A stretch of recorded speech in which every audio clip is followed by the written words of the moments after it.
Hello, horror lover. Are you ready for a long night of nightmares? Before we begin, I want to ask you to subscribe to the channel, and especially leave a comment telling me which city you're watching from. I'd love to know. Click the like button, all of this because the mist clung to the ancient trees of the Chattahoochee-Oconee National Forest like a shroud, muffling my footsteps as I made my way deeper into the wilderness. My excitement grew with each step, the damp air filled with the promise of scientific discovery. As a botanist, I'd spent years studying the diverse plant life of this region, but today felt different. There was an electricity in the air, a sense that something extraordinary awaited me in the depths of this primeval forest. I paused, consulting the GPS on my phone. Just a little further, I muttered to myself, pushing aside a low-hanging branch.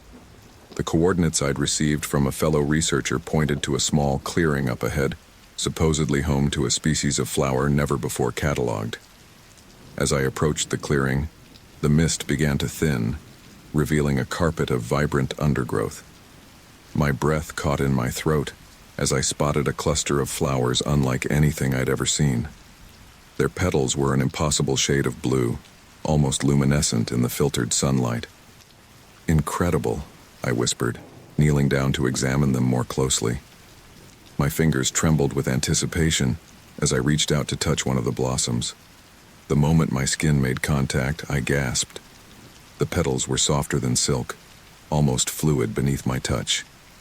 Carefully, I removed a small specimen container from my backpack. "You, my beautiful friend, are coming with me," I said, gently grasping the stem of one of the flowers. As I began to pluck it from the earth, the air around me suddenly filled with a sound that froze my blood. A scream. High-pitched and agonized, it pierced the quiet of the forest like a knife. I jerked my hand back, the specimen container slipping from my grasp and clattering to the ground. My heart pounded in my chest as I scrambled backward, eyes darting around the clearing. "Hello?" I called out, my voice shaky. "Is someone there?" But the scream hadn't come from a person. My gaze fell back to the flower I had attempted to pick, and I watched in horror as a thick red liquid began to ooze from its stem. Blood.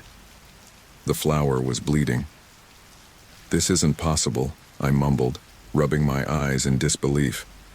But when I looked again, the blood was still there, now forming a small pool around the base of the plant. Swallowing hard, I leaned in for a closer look. That's when I heard it. A faint whisper at the edge of my consciousness. At first, I thought it was just the wind rustling through the leaves, but as I concentrated, the whisper grew clearer. "Please, stop. Pain."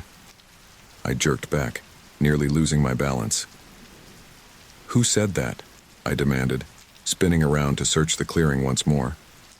But I was alone, save for the flowers at my feet. The whisper came again, more insistent this time. "No more. Hurt. Please." A chill ran down my spine as I realized the impossible truth. The voice was coming from the flowers themselves. I'm sorry," I stammered, addressing the injured plant. "I didn't know you could feel." As if in response, a wave of emotion washed over me. Fear, pain, and a desperate plea for mercy. It was as if the flowers were projecting their thoughts directly into my mind. I sat back on the forest floor, my head spinning. "This can't be happening," I said aloud, trying to make sense of the situation. Plants don't bleed, they don't scream, and they certainly don't talk. But the evidence was right in front of me, impossible to deny. I had stumbled upon something extraordinary. A species of plant that was not only sentient but capable of telepathic communication. As my initial shock began to subside, my scientific curiosity took over. I pulled out my notebook and began to sketch the flowers, careful not to touch them again. "Can you understand me?" I asked softly, feeling slightly foolish for talking to a plant. A gentle warmth spread through my mind, accompanied by a sense of affirmation. They could understand. "My name is Mia," I continued, still scarcely believing what was happening. "I'm a botanist, someone who studies plants. I've never encountered anything like you before. Can you tell me more about yourselves?" The response came not in words, but in a series of vivid images that flashed through my mind. I saw the flowers growing, communicating with each other through an intricate network of roots and fungi. I glimpsed fleeting impressions of other creatures, insects, birds, and small mammals, interacting with the plants in complex ways. As the visions faded, I sat in stunned silence, trying to process what I had just experienced. The implications of this discovery were staggering. If these plants were sentient and capable of communication, it could revolutionize our understanding of consciousness itself. But with that realization came a sense of dread. What would happen if the wrong people found out about these flowers? They would be exploited, experimented on, maybe even destroyed out of fear. I won't let that happen, I said firmly, addressing the flowers once more. I'll protect you. I'll find a way to communicate what I've learned without putting you in danger. A wave of gratitude washed over me, followed by a sense of urgency. The flowers were trying to tell me something else. "What is it?" I asked, leaning in closer. Suddenly, I became aware of movement at the edge of the clearing. Dark shapes shifted in the mist, just out of sight. A feeling of unease crept over me, amplified by the flowers' growing agitation. "We are not alone," a voice whispered in my mind, clearer than before. "Danger comes. You must go."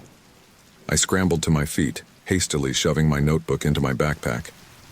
"I'll come back," I promised the flowers. "I'll find a way to help you." As I turned to leave, I felt a final surge of emotion from the plants, a mixture of hope and fear that mirrored my own conflicted feelings. I had made an incredible discovery, but I had also stumbled into something far bigger and more dangerous than I could have imagined. With one last look at the extraordinary flowers, I plunged back into the misty forest. My mind raced with questions and possibilities as I made my way back to civilization, unaware that my life had just changed forever. The fluorescent lights of my lab hummed softly as I hunched over my workstation, my hands trembling as I carefully placed the sample onto the microscope stage. The events in the forest still felt surreal, like a vivid dream I couldn't shake off. But the evidence was right here, under my fingertips, a small cutting from one of those impossible, screaming flowers. "Okay," I muttered to myself, taking a deep breath. "Let's see what secrets you're hiding." As I peered through the eyepiece, adjusting the focus, the flower's cellular structure came into view.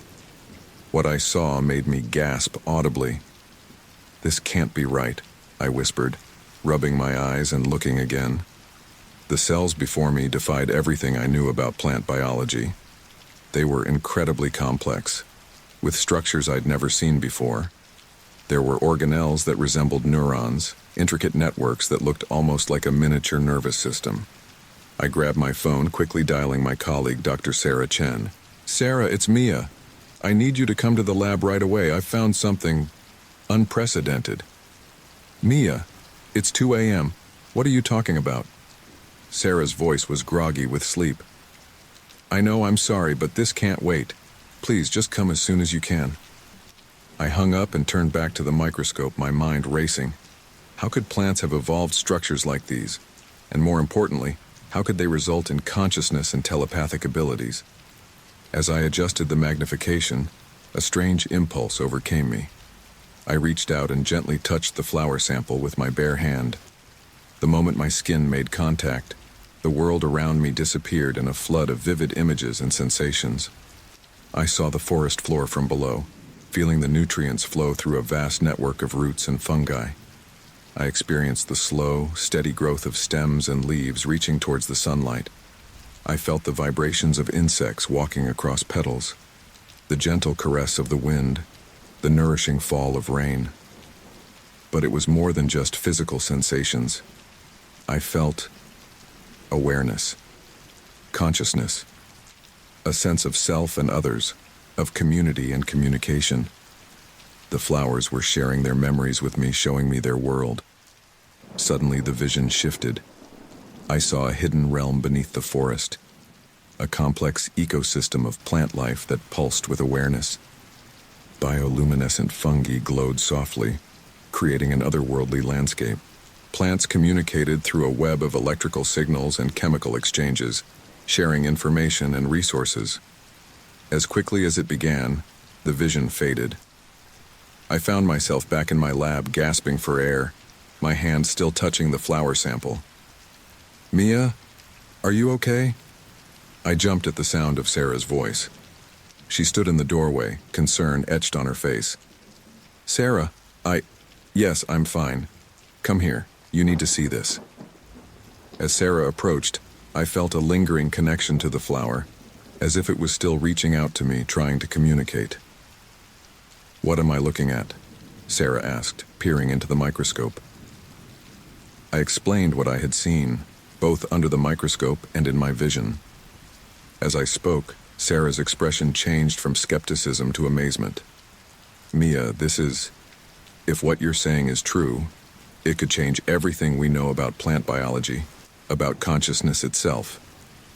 "I know," I said, running a hand through my hair. "But there's more. These plants, they're not just conscious. They can communicate telepathically. They showed me things, Sarah. Their memories, their world." Sarah took a step back, her brow furrowed.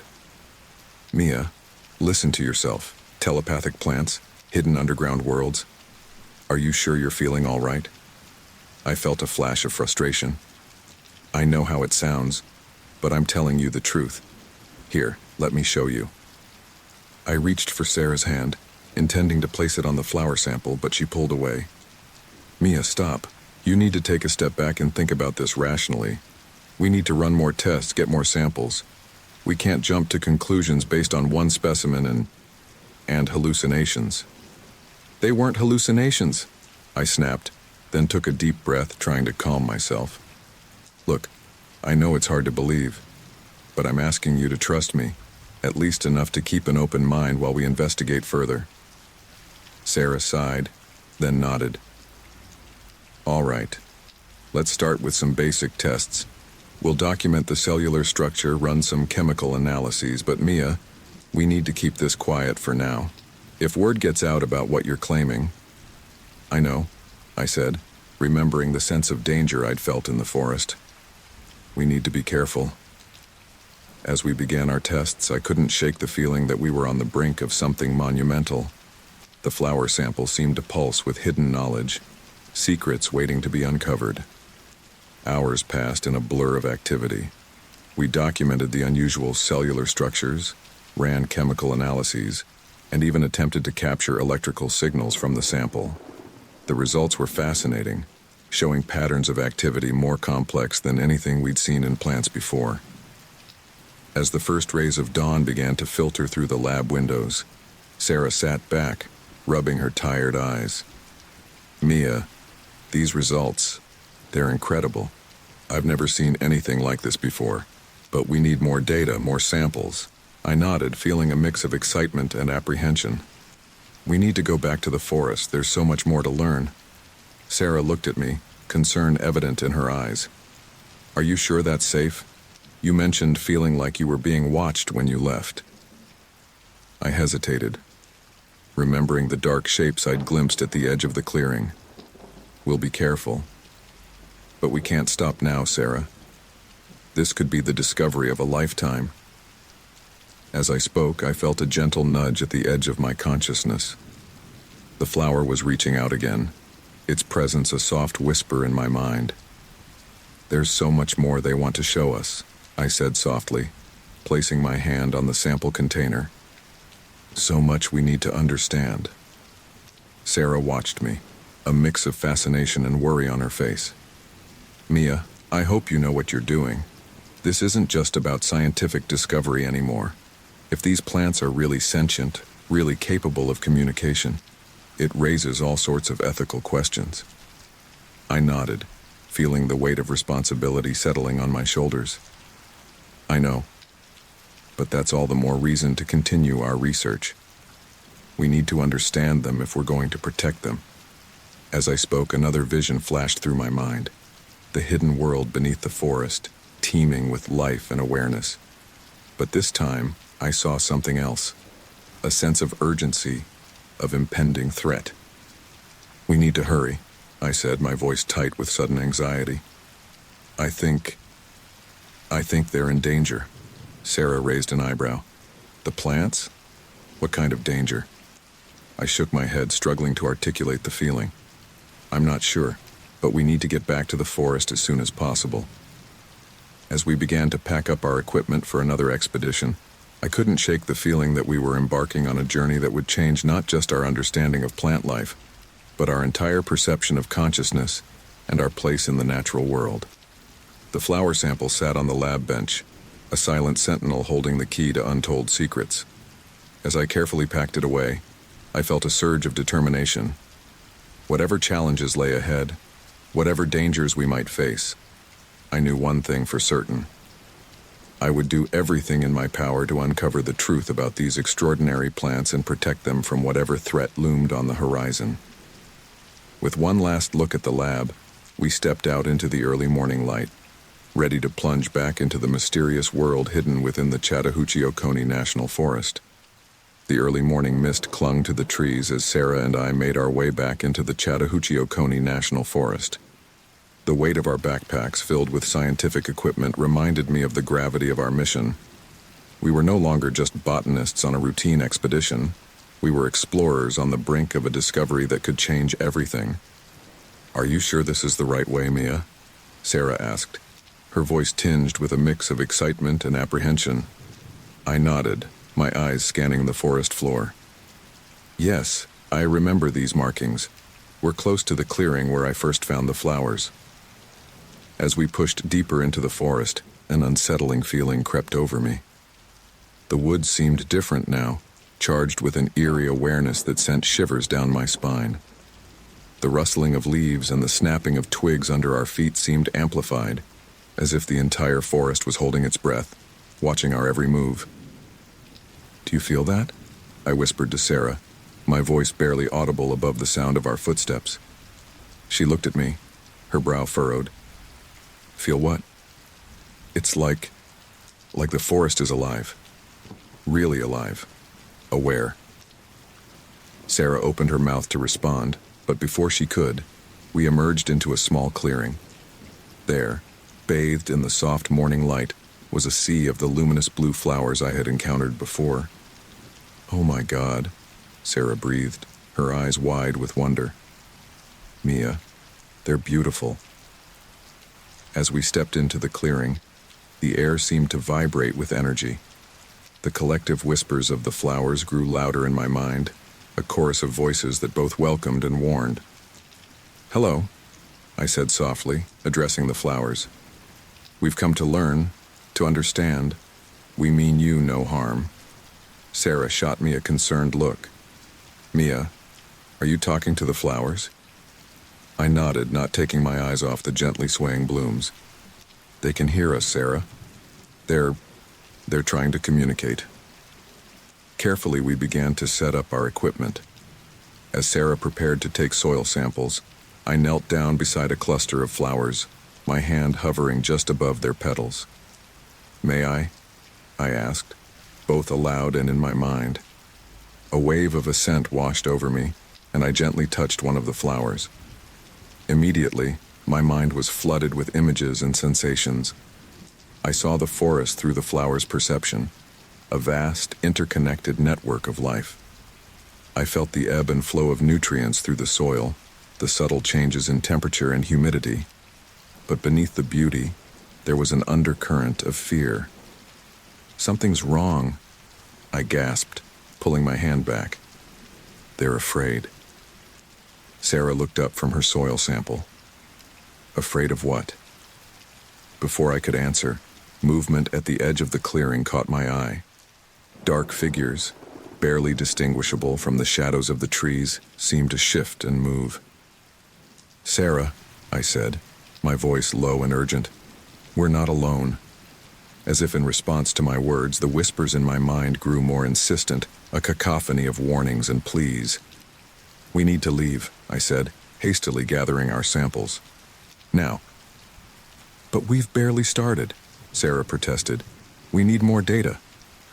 "No time," I cut her off, shoving equipment into my backpack. "Trust me, we need to go." As we hurriedly packed up, the sense of being watched intensified. The dark figures at the edge of the clearing seemed to be closing in, their movements deliberate and menacing. "Run!" I yelled, grabbing Sarah's arm and pulling her towards the path we had come from. We crashed through the underbrush, branches whipping at our faces as we fled. The whispers of the flowers followed us, a psychic trail leading us away from danger. "Mia, what's happening?" Sarah panted as we ran. "I don't know," I gasped. "But whatever those things are, the flowers are terrified of them."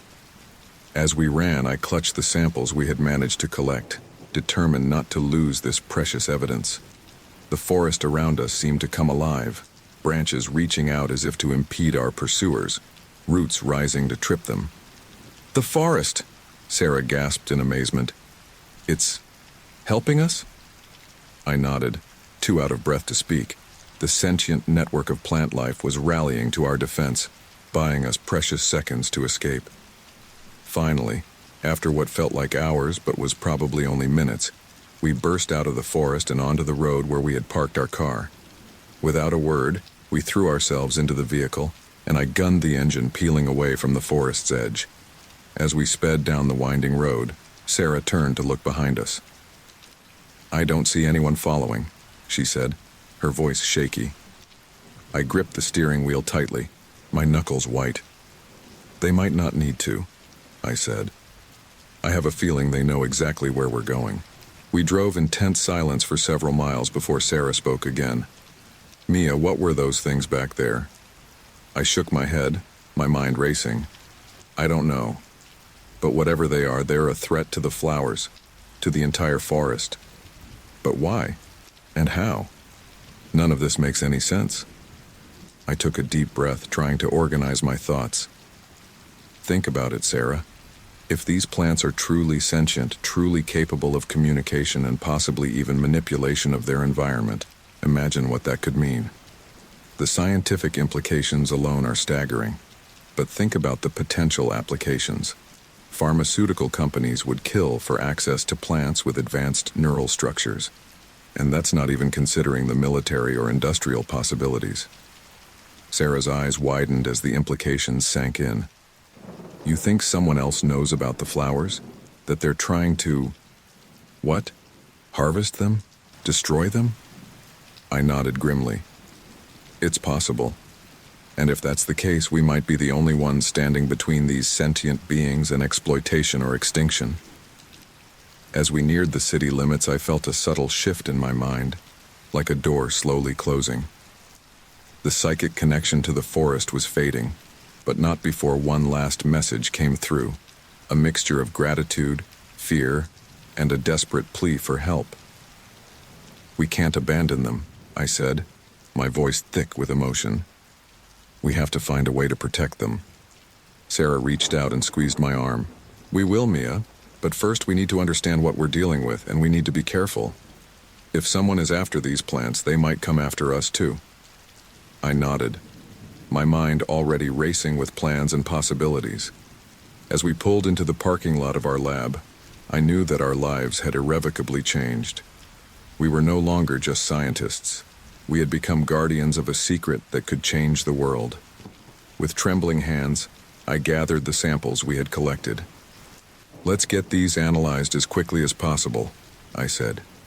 "We need to know everything we can about these plants if we're going to help them." As we walked into the lab, I couldn't shake the feeling that we were being watched. The memory of those dark figures lurking at the edge of the clearing haunted me. I knew that our discovery had set in motion events that were far beyond our control. But as I placed the samples under the microscope, I felt a renewed sense of determination. Whatever challenges lay ahead, whatever dangers we might face, I knew one thing for certain. I would do everything in my power to uncover the truth about these extraordinary plants and protect them from the threats that loomed on the horizon. The conference room buzzed with anticipation as I stood at the podium, my hands trembling slightly as I arranged my notes. My colleagues, some of the most respected botanists and biologists in the field, watched me with a mix of curiosity and skepticism. I took a deep breath, steadying myself for what I knew would be a challenging presentation. "Thank you all for coming," I began, my voice echoing in the suddenly quiet room.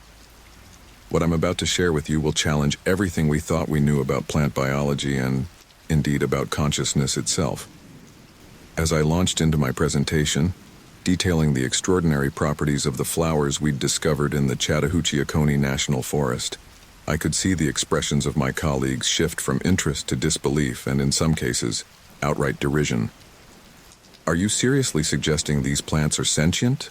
Dr. Reginald Thompson, a stern-faced senior botanist, interrupted. "And telepathic, no less? This is preposterous." I held up my hands, trying to calm the murmurs that had broken out. "I know it sounds incredible, but I have evidence. The cellular structures alone are unlike anything we've ever seen in plants. And the chemical analyses that could easily be explained by more mundane factors." Dr. Lisa Chen cut in, her voice dripping with skepticism. "Mia, I expected better from you. This is the kind of pseudoscience that damages our entire field." As the criticisms mounted, I felt my confidence wavering. Even Sarah, who had witnessed some of the phenomena herself, remained silent, her eyes fixed on the table in front of her.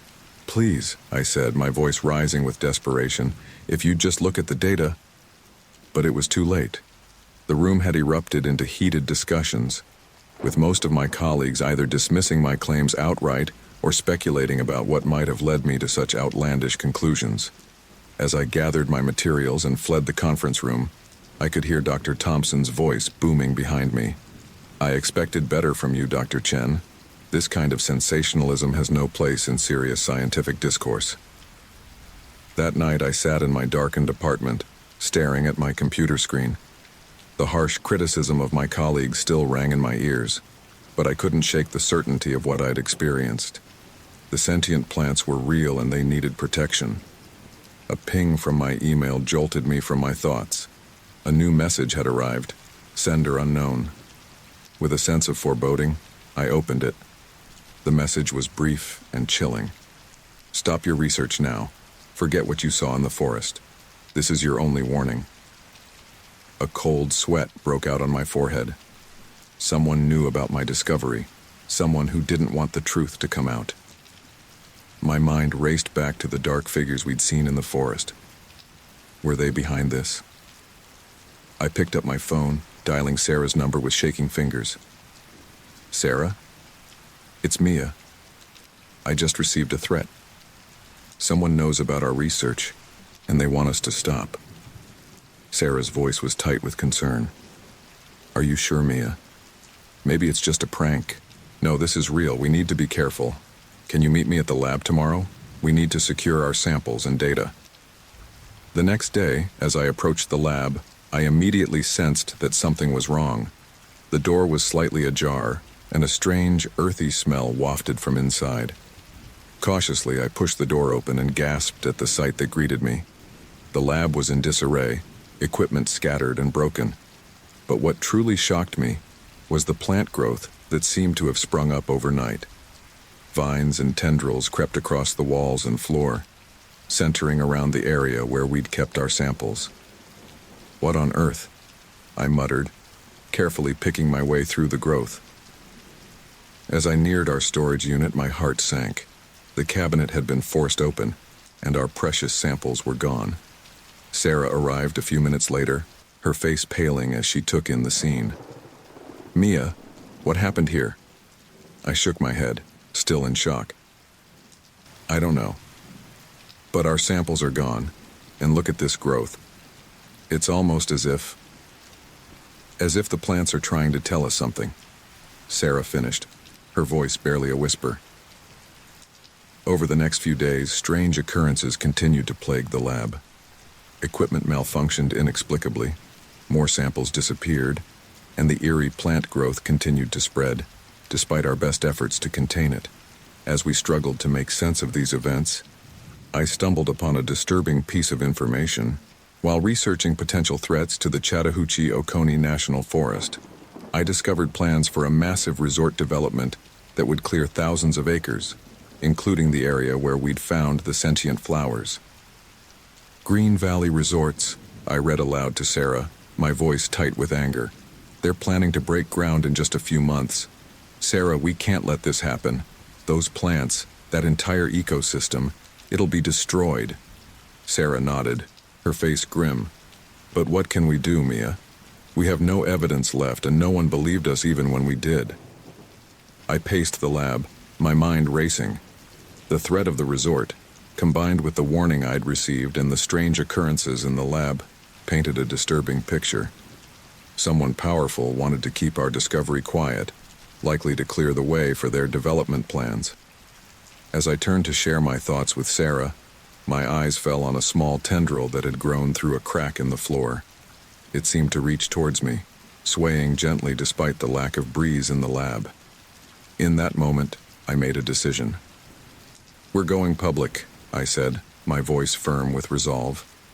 Sarah's eyes widened. "Public? Mia, are you sure? After everything that's happened?" I nodded, a plan already forming in my mind. "It's the only way to protect the forest and the plants. We'll hold a press conference, present all our findings.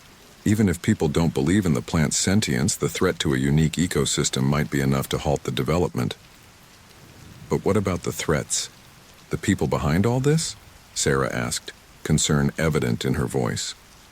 I took a deep breath, steeling myself for what lay ahead. "We can't let fear stop us from doing what's right. Those plants trusted us, showed us their world. We owe it to them to fight for their survival." As we began to prepare for the press conference, gathering what evidence we had left and preparing our statements, I couldn't shake a feeling of both dread and determination. We were about to challenge powerful interests, to push the boundaries of scientific understanding, and to fight for a form of life that most people couldn't even comprehend. The vibrant blue flowers of the Chattahoochee-Oconee National Forest had changed my life, shown me wonders beyond imagination. Now it was time to repay that gift, to become the voice for a silent, sentient world that stood on the brink of destruction. As I drafted my statement for the press, I felt a familiar whisper at the edge of my consciousness, a distant echo of the forest's vast, interconnected mind. In that moment, I knew that no matter the consequences, no matter the ridicule or danger we might face, this was a fight worth having. The threat loomed large, but so did the potential to change the world's understanding of life itself. With a deep breath, I turned to Sarah, my voice steady as I said, "Let's do this. For the forest, for science, and for a future where we recognize the consciousness in all living things." The stage was set. The truth was about to be revealed, and the fate of an entire hidden world hung in the balance. The camera flashes were blinding as I stepped up to the podium, my heart pounding in my chest. The conference room was packed with journalists, their faces a mix of curiosity and skepticism. I took a deep breath, steadying myself for what I knew would be the most important presentation of my career. "Ladies and gentlemen," I began, my voice shaky but determined, "thank you for coming. What I'm about to share with you will challenge everything we thought we knew about plant life and consciousness itself." As I launched into my explanation of the sentient, telepathic plants we discovered in the Chattahoochee-Oconee National Forest, I could see the expressions in the room shift. Curiosity gave way to disbelief, and then, to my dismay, to barely concealed amusement. Dr. Chen, a journalist from the Atlanta Journal-Constitution, interrupted. "Are you seriously claiming that these plants can communicate telepathically and that they bleed?" I nodded, trying to keep my composure. "I know it sounds incredible, but I have evidence. If you'll just let me explain the cellular structures we've observed." But my words were drowned out by a wave of laughter that rippled through the room. I felt my face flush with embarrassment as the journalists began to talk among themselves, some shaking their heads in disbelief, others openly mocking my claims. "Dr. Chen," another reporter called out, barely containing his laughter, "have these plants told you their preferred pronouns yet?" More laughter erupted, and I felt my carefully prepared presentation crumbling around me. I looked desperately at Sarah, who sat in the front row, her face a mask of sympathy and concern. Please, I said, my voice rising with desperation. This is serious. The entire ecosystem is at risk. If you just look at the data. But it was too late. The room had descended into chaos, with journalists either dismissing my claims outright or using them as fodder for ridicule. As I gathered my materials and fled the podium, I could hear the mocking questions following me. Hey, Dr. Chen, can you ask the plants what the winning lottery numbers are? The soft glow of the computer screen illuminated Dr. Elena Vasquez's face as she leaned forward, her eyes wide with a mixture of disbelief and excitement. I had just finished presenting our findings, and the renowned expert in plant communication sat in stunned silence for a moment before speaking. Mia, she said, her voice barely above a whisper. If what you're saying is true, this could revolutionize our entire understanding of plant intelligence and consciousness. I nodded, relief washing over me. After weeks of ridicule and skepticism from my colleagues, it felt incredible to finally have someone believe me. It is true, Dr. Vasquez. I've seen it, felt it. These plants are not just alive. They're aware, they communicate, and now they're in danger. Dr. Vasquez stood up, pacing her office. The implications are staggering, but you say there's a threat to these plants? A development project? Yes, I replied, pulling out a folder of documents. Green Valley Resorts plans to clear thousands of acres, including the area where we found the sentient flowers. We need to stop them, but we also need to prove the existence of these plants in a way the scientific community can't ignore. Elena nodded, a determined look crossing her face. Then we'll need a plan, and we'll need allies. This isn't just about protecting a forest anymore. It's about preserving a form of intelligence we've never encountered before. Over the next few hours, Elena and I brainstormed, our excitement growing as we formulated a strategy. We would need to gather irrefutable evidence, which meant another expedition into the forest, but this time we'd go prepared. We should assemble a small team, Elena suggested. Experts in various fields who can corroborate our findings. I have a few colleagues who might be willing to help. I agreed, thinking of the few scientists and environmentalists I knew who might be open-minded enough to consider our claims.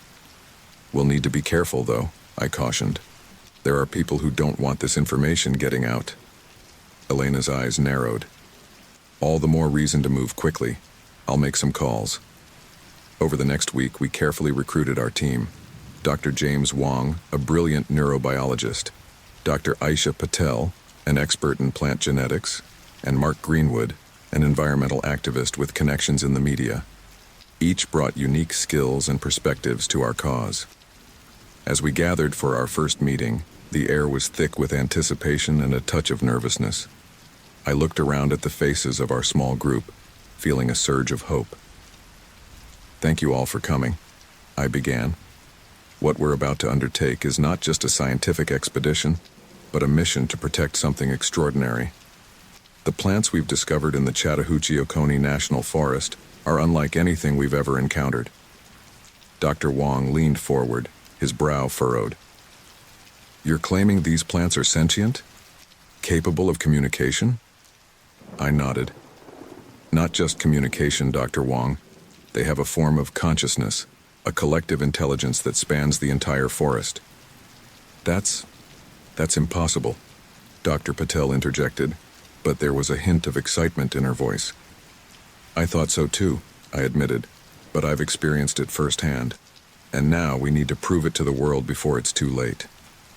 Mark Greenwood spoke up, his voice firm. Even if we can prove it, we're up against some powerful interests.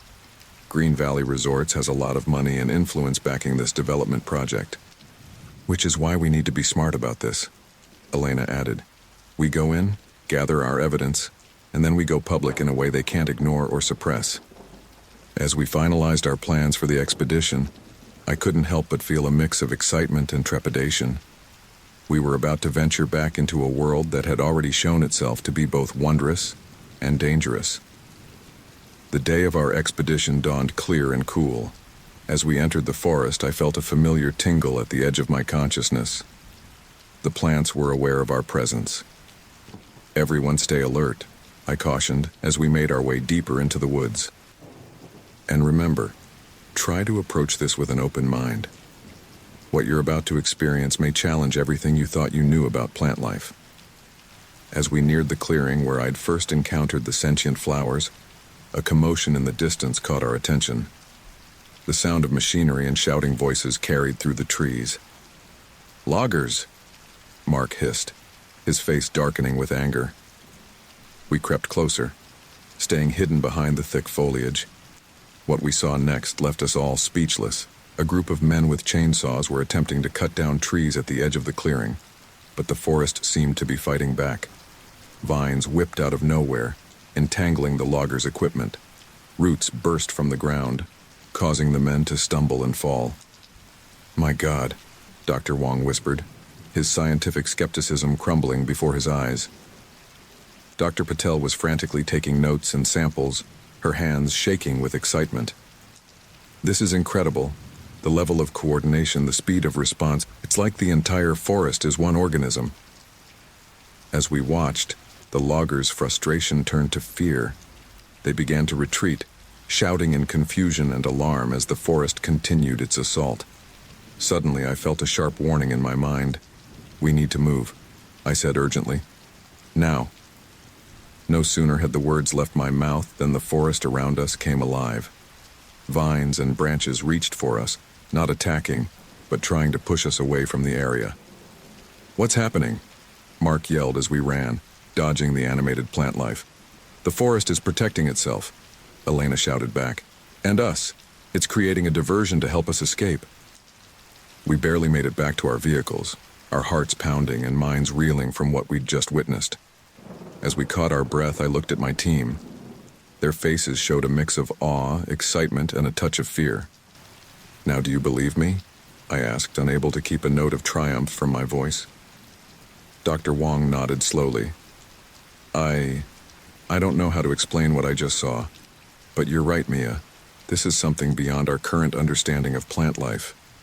"We need to act fast," Mark said, already pulling out his phone. "I have contacts in the media. Once we compile our evidence, we need to go public immediately." Dr. Patel was still examining the samples she'd managed to collect. "These plants, the potential applications of their abilities are staggering. We need to ensure they're protected and studied ethically." Elena placed a hand on my shoulder, her eyes shining with excitement. "Mia, what you've discovered here, it's going to change everything. But we have a fight ahead of us." I nodded, feeling a mix of determination and hope. "Then let's get to work. We have a forest to save and a world to convince." As we drove back to the city, I felt the lingering presence of the forest in my mind. It was a reminder of the incredible responsibility we now carried. We weren't just fighting to protect a patch of land anymore. We were fighting for the recognition of a new form of intelligent life. The road ahead would be challenging. We'd face skepticism, ridicule, and likely more direct threats from those who wanted to exploit or destroy the forest. But as I looked at my team, at these brilliant minds who had seen the truth with their own eyes, I knew we stood a chance. The sentient plants of Chattahoochee Oconee National Forest had found their allies. Now it was time to take our discovery to the world and change the course of scientific understanding forever. As we pulled into the city, Elena voiced the thought we were all having. "You know, after what we've seen today, I don't think any of us will ever look at a plant the same way again." I smiled, feeling a surge of excitement for the journey ahead. That's the point, isn't it? To open eyes, change minds, and protect something truly extraordinary. With renewed determination, we set off to compile our evidence and prepare for the fight of our lives. The soft glow of computer screens illuminated our makeshift command center, a converted warehouse on the outskirts of town. Our team had been working tirelessly for days, compiling evidence and preparing our case to present to the world. The air was thick with tension and excitement. I was reviewing our latest findings when Elena burst through the door, her face pale with worry. "Mia, we've got trouble, big trouble." My heart sank as she explained. Our encrypted communications had been compromised, The development company behind Green Valley Resorts had discovered our plans and was taking drastic action. "They're sending mercenaries, Mia," Elena said, her voice barely above a whisper. "Armed men to destroy our research and silence us." The room erupted into chaos as our team scrambled to secure our data and evacuate. But I knew we couldn't just run. Our research, our connection to the forest, it was all too important to abandon. "We need to get to the forest," I said, my voice cutting through the panic. "It's our only chance. The plants can protect us." Dr. Wong looked at me like I'd lost my mind. "Mia, these are armed men we're talking about. We can't fight them with flowers."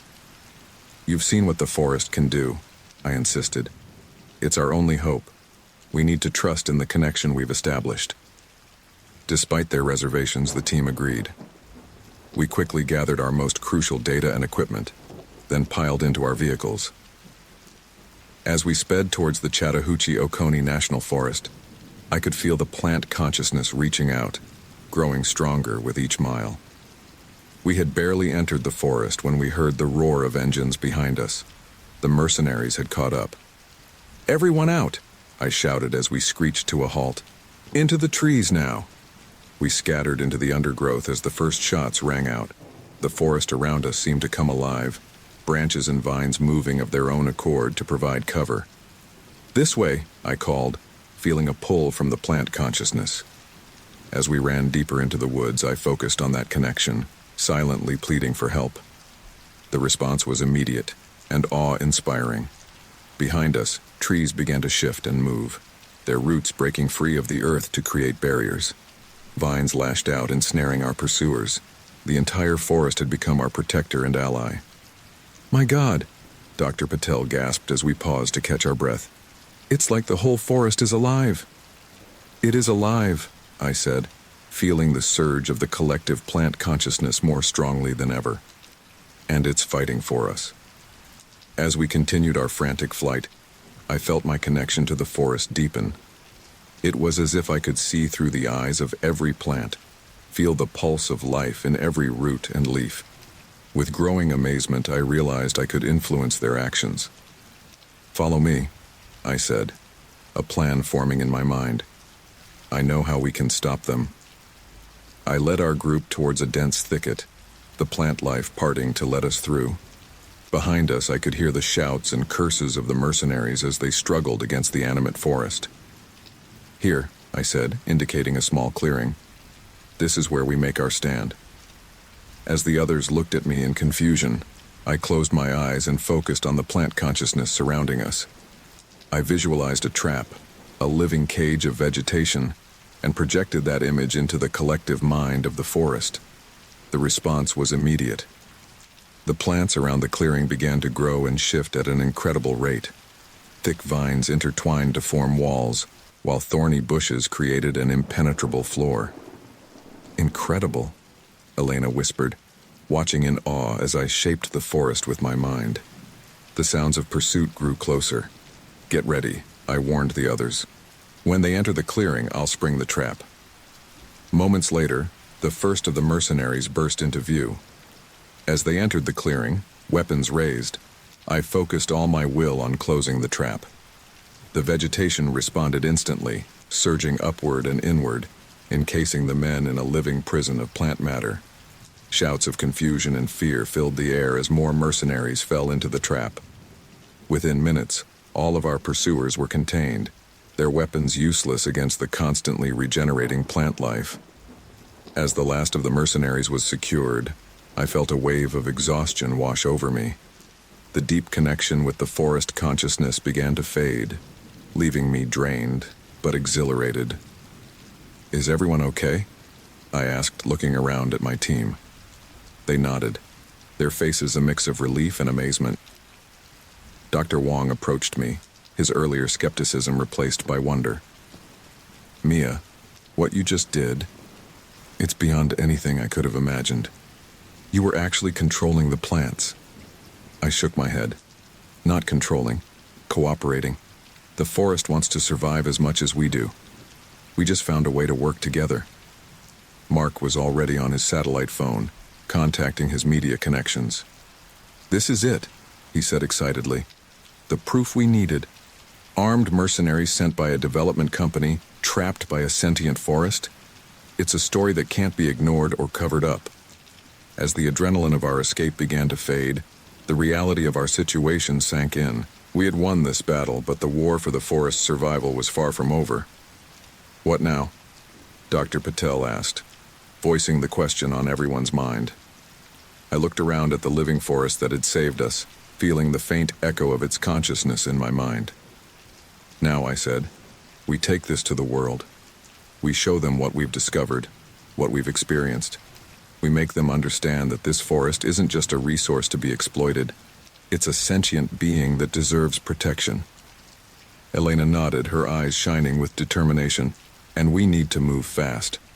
Once word of this gets out, there will be others who want to study the forest, maybe even exploit its abilities. Then we set the terms," I said firmly. "We work with reputable scientists, ethical organizations. We make sure the forest is protected as we learn from it."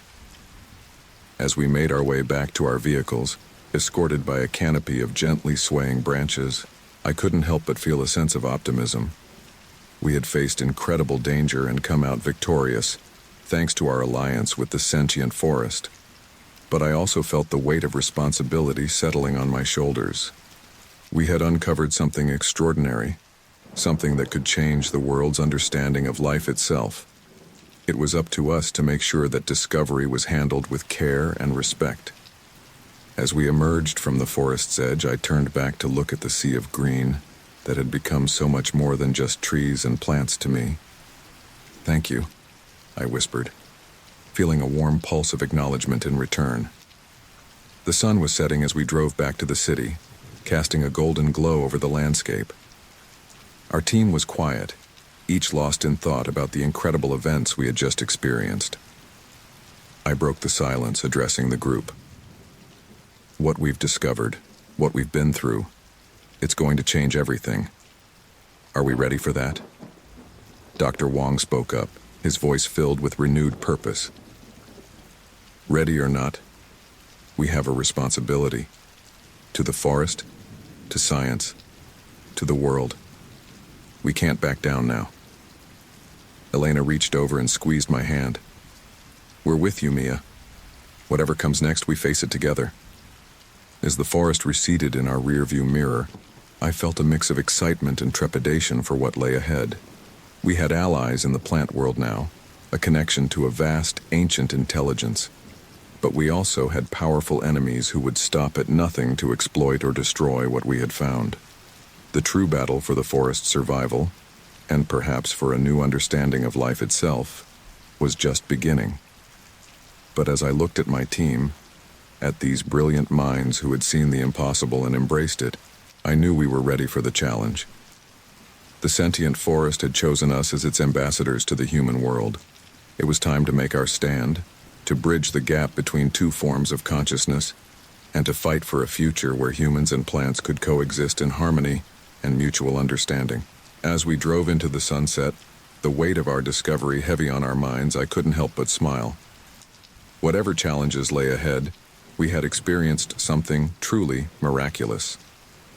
The morning sun had barely peeked over the horizon when I was jolted awake by the insistent ringing of my phone. Groggily, I fumbled for the device, my eyes widening as I saw the flood of missed calls and messages. "Mia, are you seeing this?" Elena's voice crackled through the speaker, a mix of awe and panic. "Turn on the news now." I stumbled to the living room, flicking on the TV. The scene that greeted me sent a chill down my spine. Our small town, once a picture of suburban tranquility, was now a jungle. Streets were choked with vines, trees had burst through sidewalks, and flowers of impossible sizes bloomed from every surface. "Unprecedented botanical phenomenon," a wide-eyed reporter was saying, her voice trembling. "Residents are advised to stay indoors as authorities attempt to contain the situation." My phone buzzed again. This time, it was Dr. Wong. "Mia, it's not just our town. Reports are coming in from all over the country. The plants, they're everywhere. I felt a familiar tingle at the edge of my consciousness. The plant collective was reaching out, its presence stronger than ever before. But this time, there was an undercurrent of fear, of desperation. "I need to get out there," I said, more to myself than to Dr. Wong. "I need to understand what's happening." As I stepped outside, I was immediately engulfed in a world transformed. The air was thick with pollen and the sweet scent of 1,000 flowers. Vines coiled around lampposts and cars, while trees seemed to sway with purposeful intent. "Dr. Chen," a voice called out. It was my neighbor, Mrs. Johnson, peering fearfully from her window. "What's happening? Is it true what they're saying on the news? That these plants are alive?" I hesitated, knowing the weight my words would carry. "Mrs. Johnson, I need you to stay calm. Yes, these plants are more than they seem, but they're not inherently dangerous. Please stay inside and wait for further instructions." As I made my way through the transformed streets, I could feel the plant consciousness pressing against my mind, more insistent than ever before. Images flashed through my head: laboratories, bulldozers, fire. The plants were showing me their fears, the reasons for their uprising. My phone buzzed again. It was Mark. "Mia, it's bad. The development company has launched a full-scale media blitz. They're painting the plants as an invasive species, a threat to humanity. People are panicking." I gritted my teeth. "We need to counter their narrative, Mark. Get our evidence out there. Show people that the plants are intelligent, that they're acting out of self-preservation." "I'm trying," Mark replied, frustration evident in his voice. "But fear is spreading faster than facts. There are already reports of people trying to burn down affected areas." As if in response to Mark's words, I felt a surge of alarm from the plant consciousness. The vines around me writhed, and I could sense a wave of activity spreading through the town. "Mark, we need to move fast," I said urgently. "The plants are scared. If we don't do something soon, this could escalate into a full-blown war." I made my way to our makeshift command center, dodging panicked citizens and overzealous news crews. Inside, I found Elena and Dr. Patel hunched over a bank of computers, their faces pale with worry. "Mia, thank God you're here," Elena said, looking up. "We're getting reports from all over. The plants are advancing, reclaiming developed areas at an unprecedented rate. Military forces are being mobilized in some regions." I closed my eyes, reaching out to the plant consciousness. The fear and determination I sensed were overwhelming. "They're trying to protect themselves," I said softly. "They've seen what humans are capable of, and they're striking first out of self-preservation." Dr. Patel looked at me, her eyes wide. "Can you communicate with them? Make them understand that not all humans are a threat?" I nodded slowly. "I can try. But it's not just the plants we need to convince. We need to reach the humans too, show them that coexistence is possible." As if on cue, the TV in the corner blared to life with breaking news. The CEO of Green Valley Resorts, flanked by a team of scientists, was addressing the nation. "My fellow Americans," he began, his voice dripping with false concern, "what we are witnessing today is nothing short of an alien invasion. These plants, with their unnatural abilities and aggressive growth, pose a clear and present danger to our way of life. We must stand together and eradicate this threat before it's too late." I felt a surge of anger, both from myself and from the plant consciousness. "We need to counter this narrative," I said, turning to my team. "Elena, can you set up a live stream? We need to show the world the truth." As Elena worked to set up the equipment, I closed my eyes, focusing on the plant consciousness. I projected images of harmony, of humans and plants working together, of the beauty and benefit of coexistence. I felt a flicker of understanding, a lessening of the fear and aggression. "We're live in 30 seconds, Elena called out. I took a deep breath, steeling myself for what might be the most important moment of my life. As the red light on the camera blinked on, I began to speak. "People of the world, my name is Dr. Mia Chen. What you are witnessing today is not an invasion, but a desperate plea for survival. The plants you see are not mindless invaders, but sentient beings capable of thought and emotion. They are acting out of fear, just as many of you are right now. I paused, letting my words sink in. I have communicated with these plants. I have felt their consciousness, their hopes, and their fears. They don't want to harm us. They want to live, to grow, to be understood. Just like us. As I spoke, I could feel a change in the plant consciousness surrounding us. The frantic energy was calming, replaced by a cautious hope. To the plants, if you can understand me, I continued, please cease your advance. Show humanity that you are not a threat, but a new form of life seeking understanding. I felt a ripple of acknowledgement through the plant consciousness. Outside, the frenzied growth began to slow. And to humanity, I said, my voice growing stronger, I implore you to set aside your fear. What we have discovered here is not a threat but an opportunity to expand our understanding of life itself, to forge a new relationship with the natural world. As I spoke, reports began to flood in. The plants were retreating in many areas, their aggressive growth halting. In some places, they even seemed to be helping, vines gently lowering people from upper floors of buildings, trees forming protective canopies over vulnerable areas. We stand at a crossroads, I concluded, looking directly into the camera. We can choose fear and destruction, or we can choose understanding and coexistence. The plants have shown their willingness to communicate.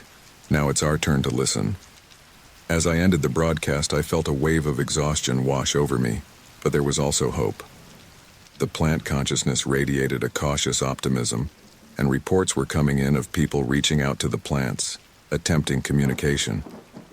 Elena approached me, her eyes shining with tears. You did it, Mia. You bridged the gap.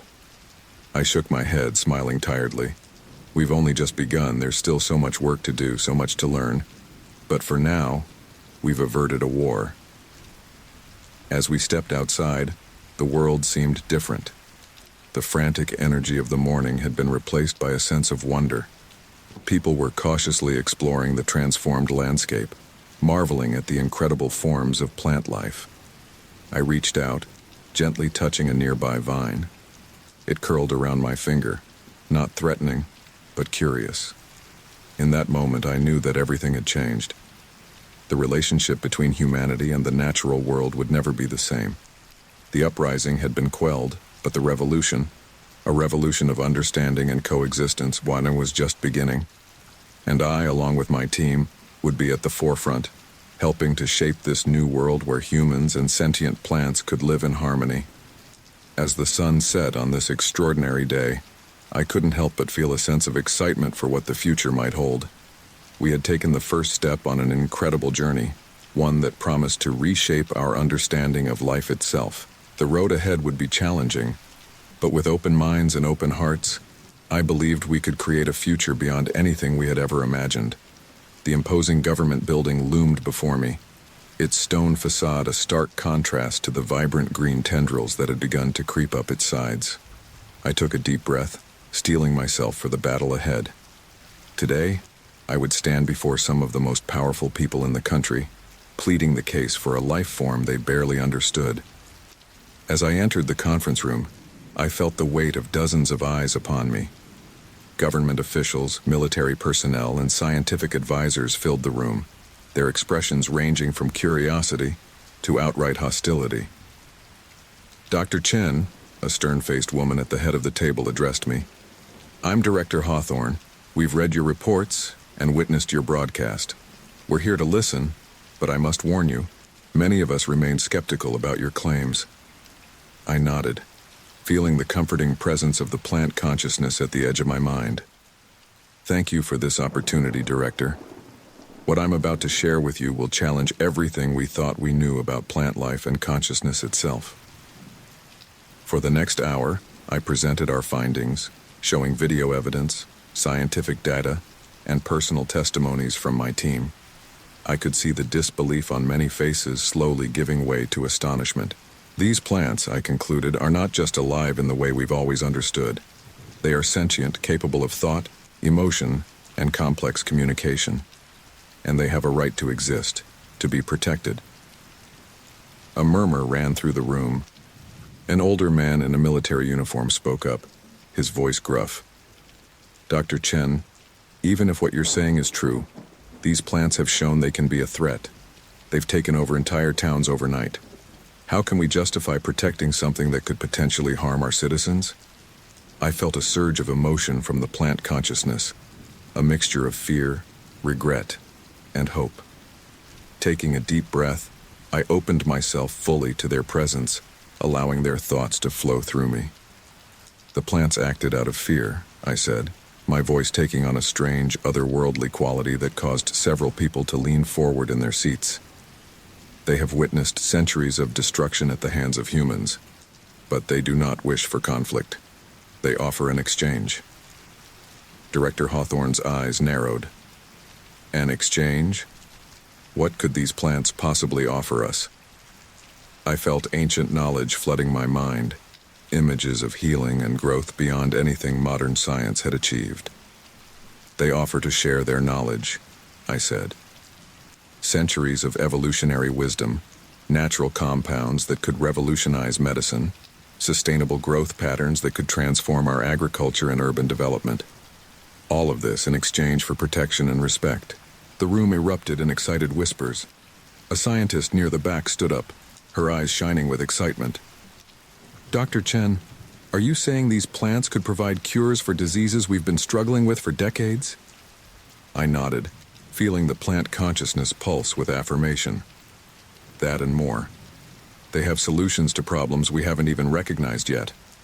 But they need our help to survive, to thrive. They're offering a partnership, a chance for coexistence that could benefit both our species immeasurably. As the implications of this offer sank in, I could see the mood in the room shifting. Even the most skeptical faces now showed glimmers of interest and hope. Director Hawthorne leaned forward, her voice cautious but intrigued. This is unprecedented, Dr. Chen. We'll need time to discuss and verify your claims, but if what you're saying is true, the potential benefits to humanity could be enormous. I felt a wave of relief wash over me. We were making progress. But just as I was about to respond, my phone buzzed insistently in my pocket.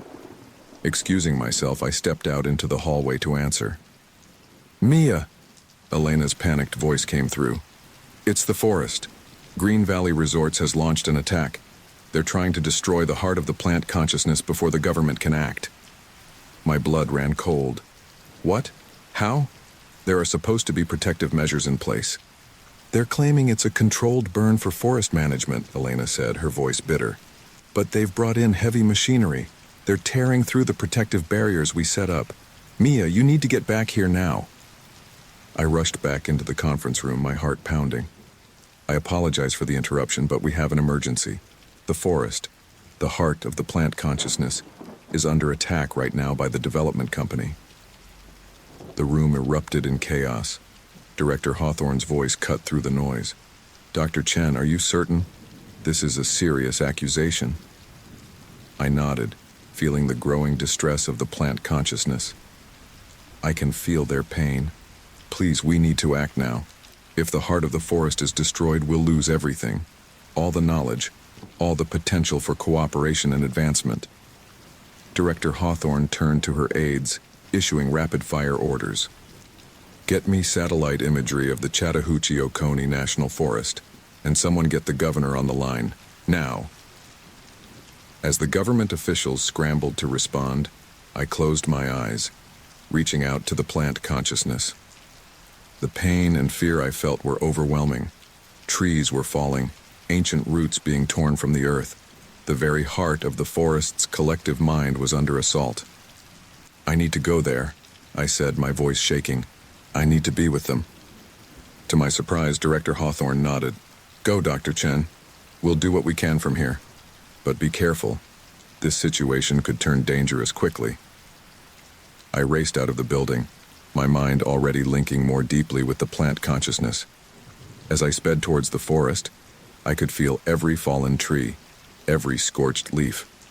The pain was almost unbearable.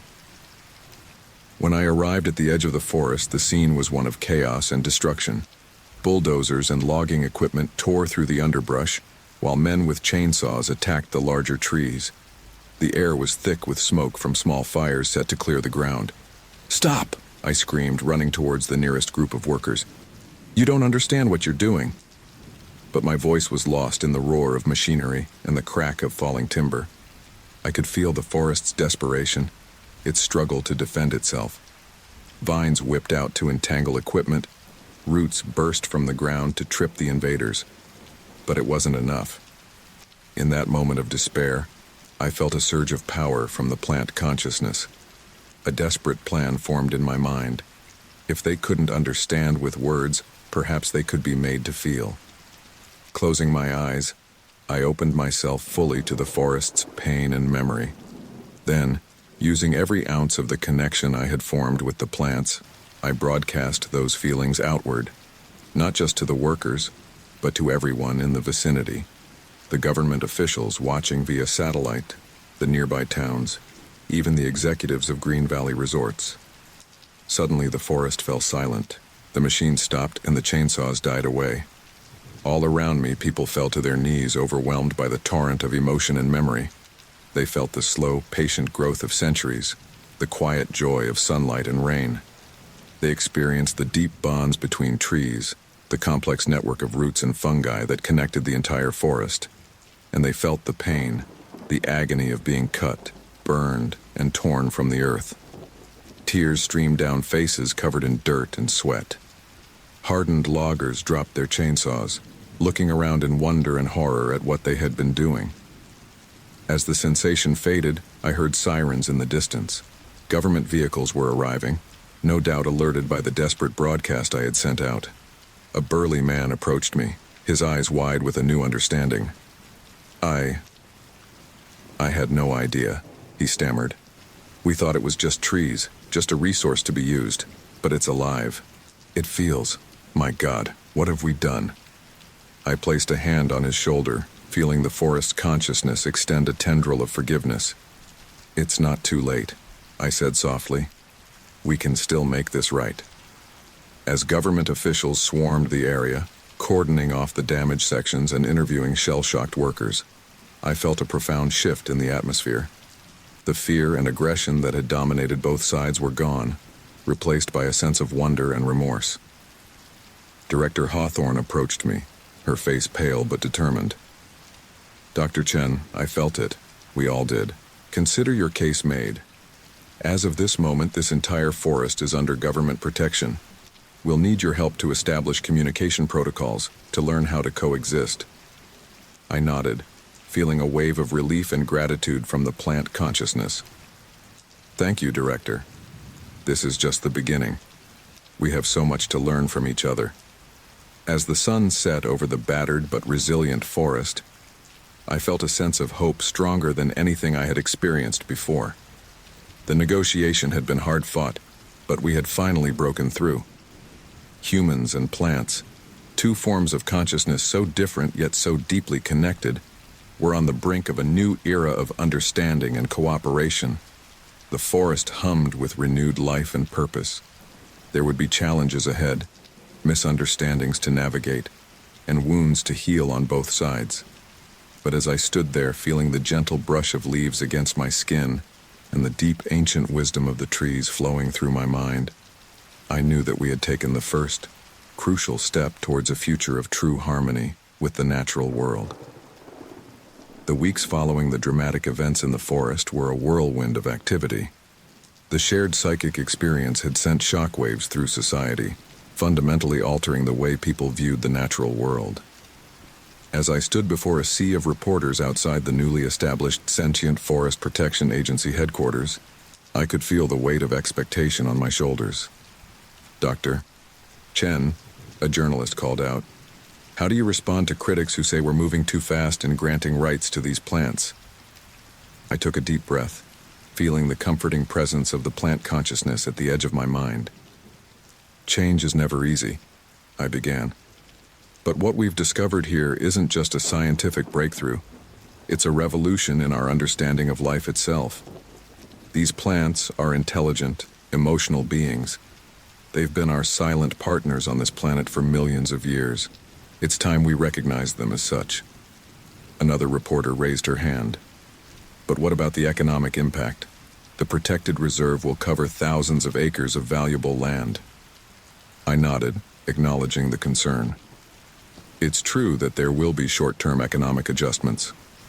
But the knowledge and capabilities these plants offer us far outweigh any temporary setbacks. We're already seeing breakthroughs in medicine, agriculture, and environmental science that will benefit humanity for generations to come.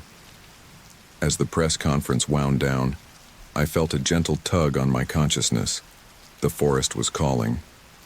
Excusing myself, I made my way to the edge of the protected zone, where a group of scientists and government officials were gathered. Dr. Wong greeted me with a smile. "Mia, you're just in time. We're about to test the new communication array." The array was a marvel of bioengineering, a hybrid of human technology and plant biology designed to facilitate clearer communication between our species. As we activated the system, I felt the plant consciousness surge forward, eager to connect.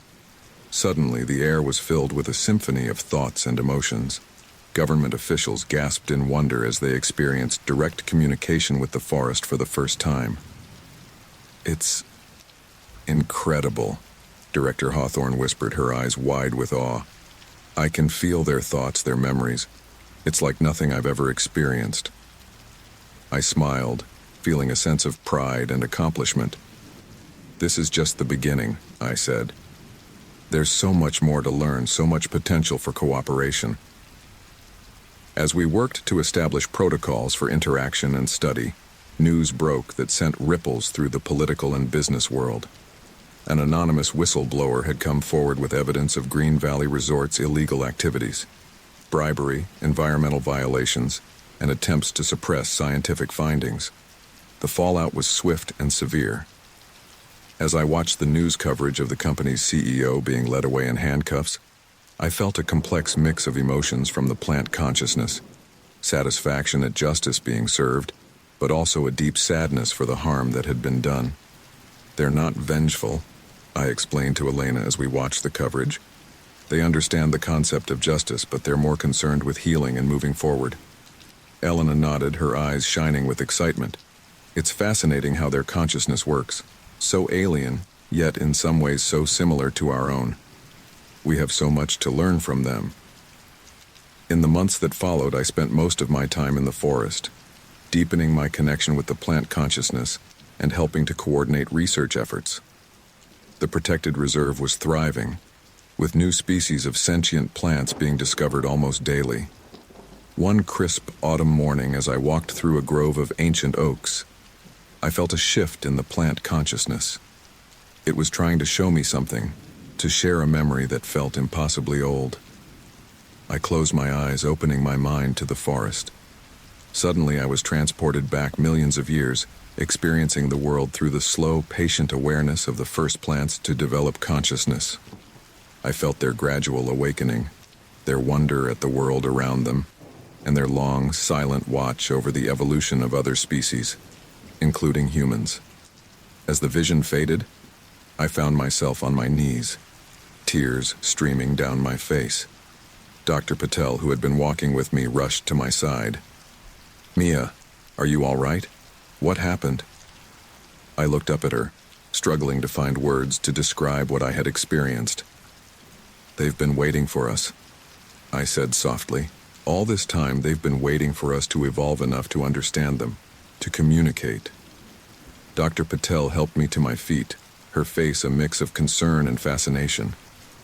"What does this mean for our research, for our understanding of plant evolution?" I shook my head, still processing the enormity of what I had seen. "It means we need to rethink everything, our entire understanding of consciousness, of intelligence. It's all just the tip of the iceberg." As we made our way back to the research station, I felt a renewed sense of purpose. The journey we had embarked on was far greater than I had ever imagined. We weren't just protecting a forest or studying a new form of life. We were bridging a gap millions of years in the making. That evening, as the sun set over the forest, casting long shadows through the trees, I stood before a gathering of scientists, government officials, and members of the public. It was time to share what I had learned, to help others understand the true significance of our discovery. Ladies and gentlemen, I began, feeling the support of the plant consciousness bolstering my words. What we have discovered here is not just a new species or a scientific curiosity. It is a window into the very nature of consciousness itself. I went on to explain the vision I had experienced, the long history of plant sentience, and the implications for our understanding of life and intelligence. These beings have been our silent guardians for millions of years, I continued. They have watched us grow, struggle, and evolve. And now, finally, we have reached a point where we can communicate with them, learn from them, and grow alongside them. As I spoke, I could feel the audience's amazement and wonder. Even those who had been skeptical before were now leaning forward, captivated by the possibilities. But with this knowledge comes great responsibility, I said, my voice growing serious. We stand at a crossroads. We can choose to embrace this new relationship with the natural world, to learn and grow in harmony with these ancient beings.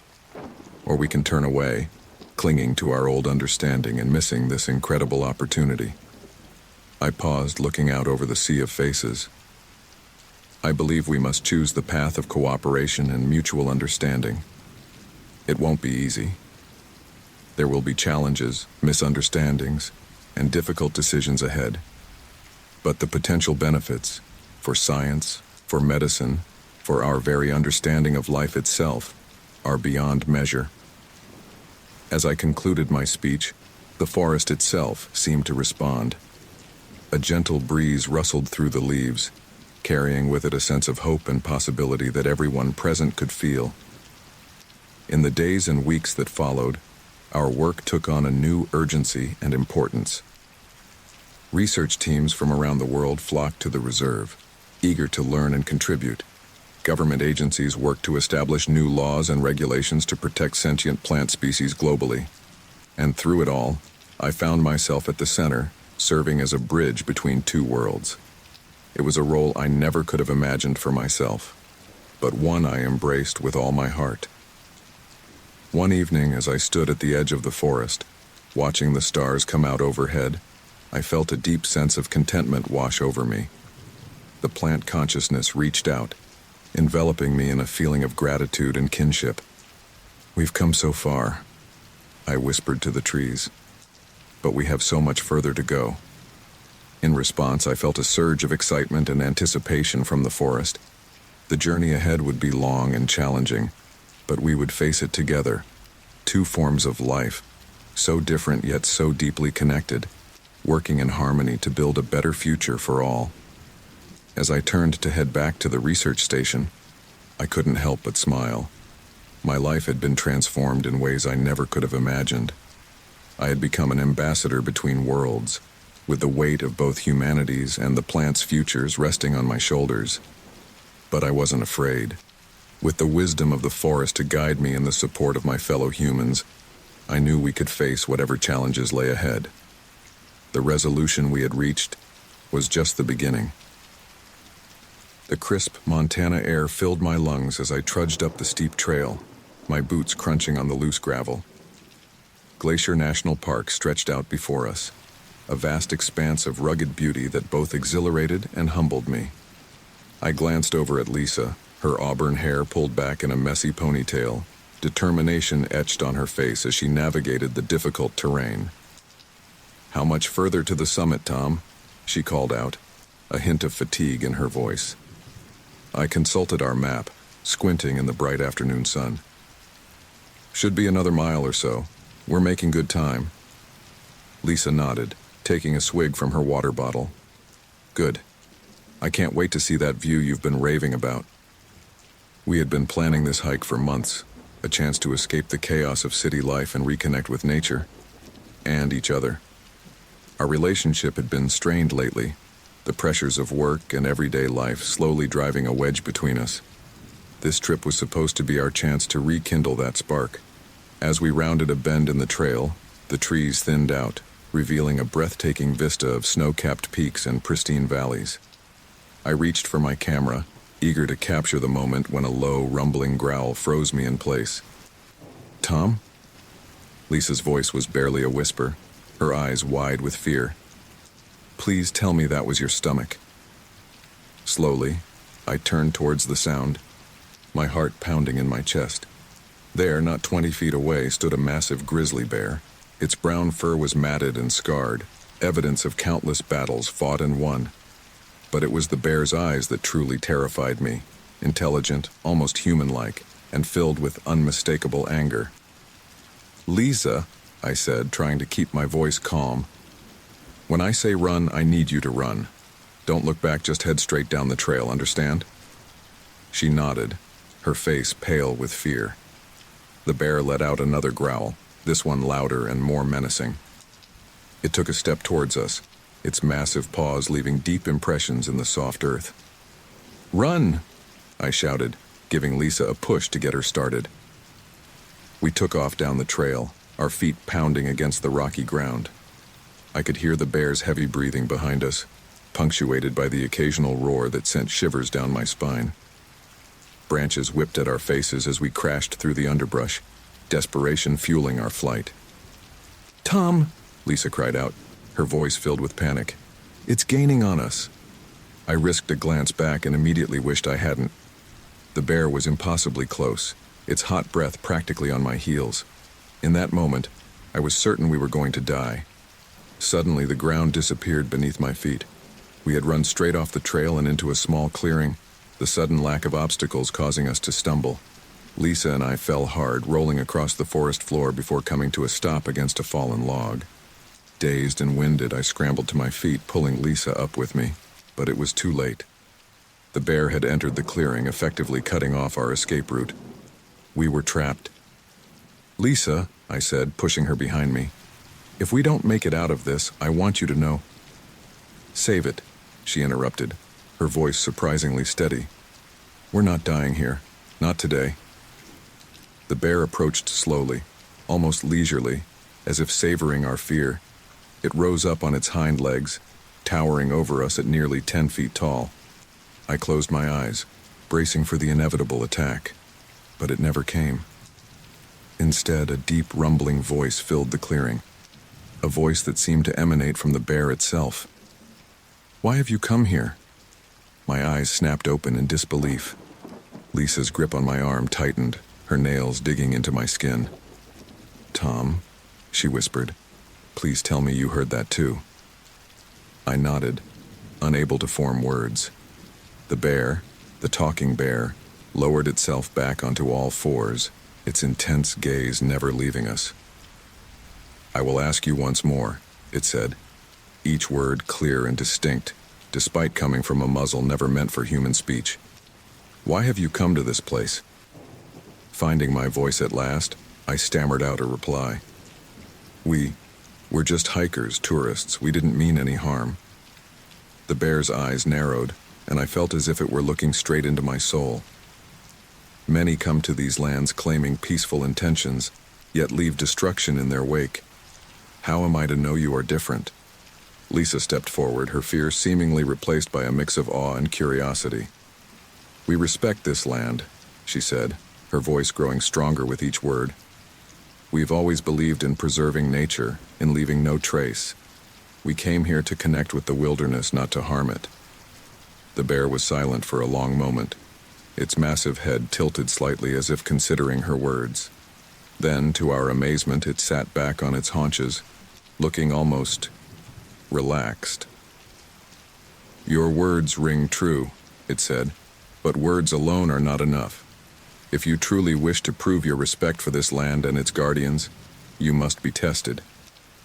"Tested?" I asked, my mind reeling from the sheer impossibility of the situation. "What kind of test?"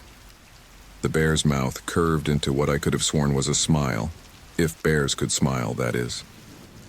"A test of your character, your resilience, and your connection to the natural world. Pass, and you will gain knowledge beyond your wildest dreams.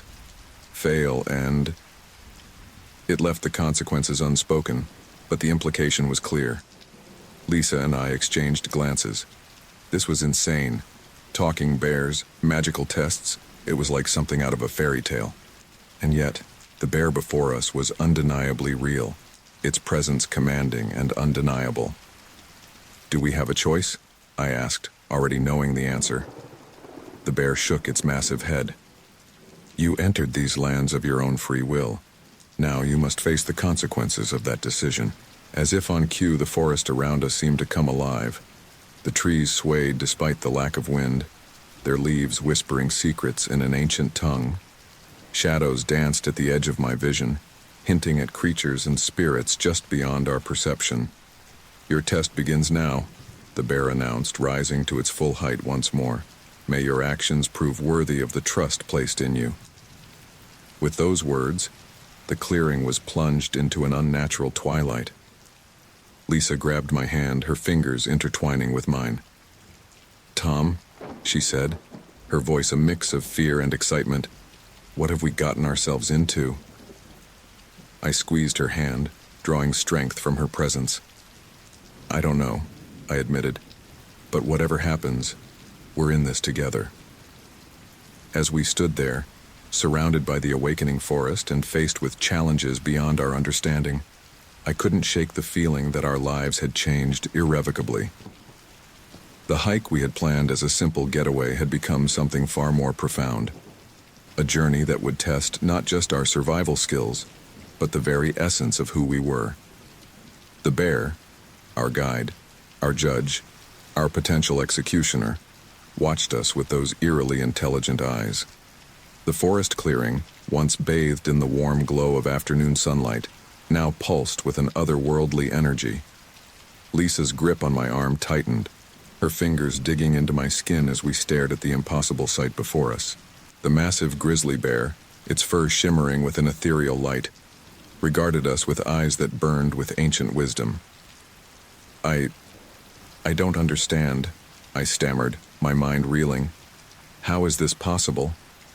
The bear's mouth didn't move, yet its voice resonated in our minds, clear and commanding. "There are more things in heaven and earth than are dreamt of in your philosophy, human." Lisa let out a nervous laugh. Did the bear just quote Shakespeare? "Your kind has always sought to categorize and explain the world around you," the bear continued, ignoring Lisa's comment. "But there are forces at work in this forest that defy your scientific understanding. Forces that have existed long before your ancestors first walked upright, and will continue long after your cities have crumbled to dust."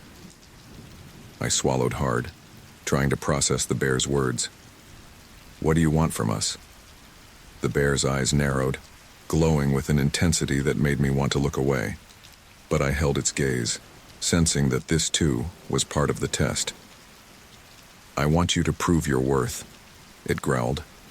"To show that you are more than just another pair of destructive humans trampling through these sacred lands without a thought for the damage you cause." "But we're not like that," Lisa protested, finding her voice. "We respect nature. We follow all the park rules. Leave no trace." The bear cut her off with a snort that sent a gust of warm air washing over us. "Rules written by humans? For humans. They barely scratch the surface of what it truly means to be in harmony with the natural world." I felt a surge of frustration. "Then tell us what you want us to do. We'll prove ourselves to you." The bear's mouth curved into what might have been a smile, if bears could smile. "Very well. Your test begins now." As if on cue, the forest around us exploded into life.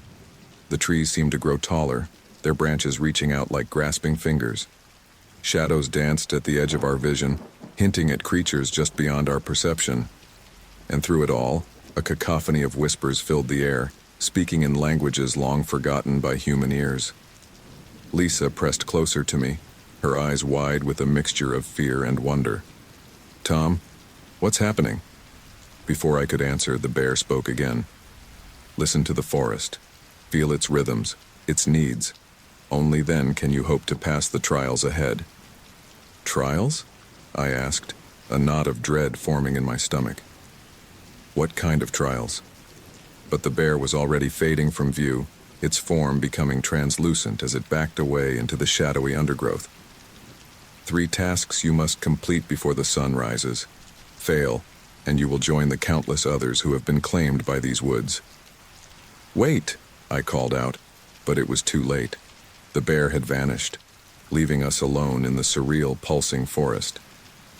Lisa and I stood in stunned silence for a moment, trying to process what had just happened. The whispers of the forest grew louder, more insistent, as if urging us to action. Okay, Lisa said, taking a deep breath. Okay, this is happening. We're being tested by a magical talking bear in an enchanted forest. Just another Tuesday, right? Despite the gravity of our situation, I couldn't help but chuckle. Your sarcasm in the face of certain doom is oddly comforting. She managed a weak smile. One of us has to keep it together. So what's the plan? I ran a hand through my hair, trying to think. Well, the bear said we need to listen to the forest.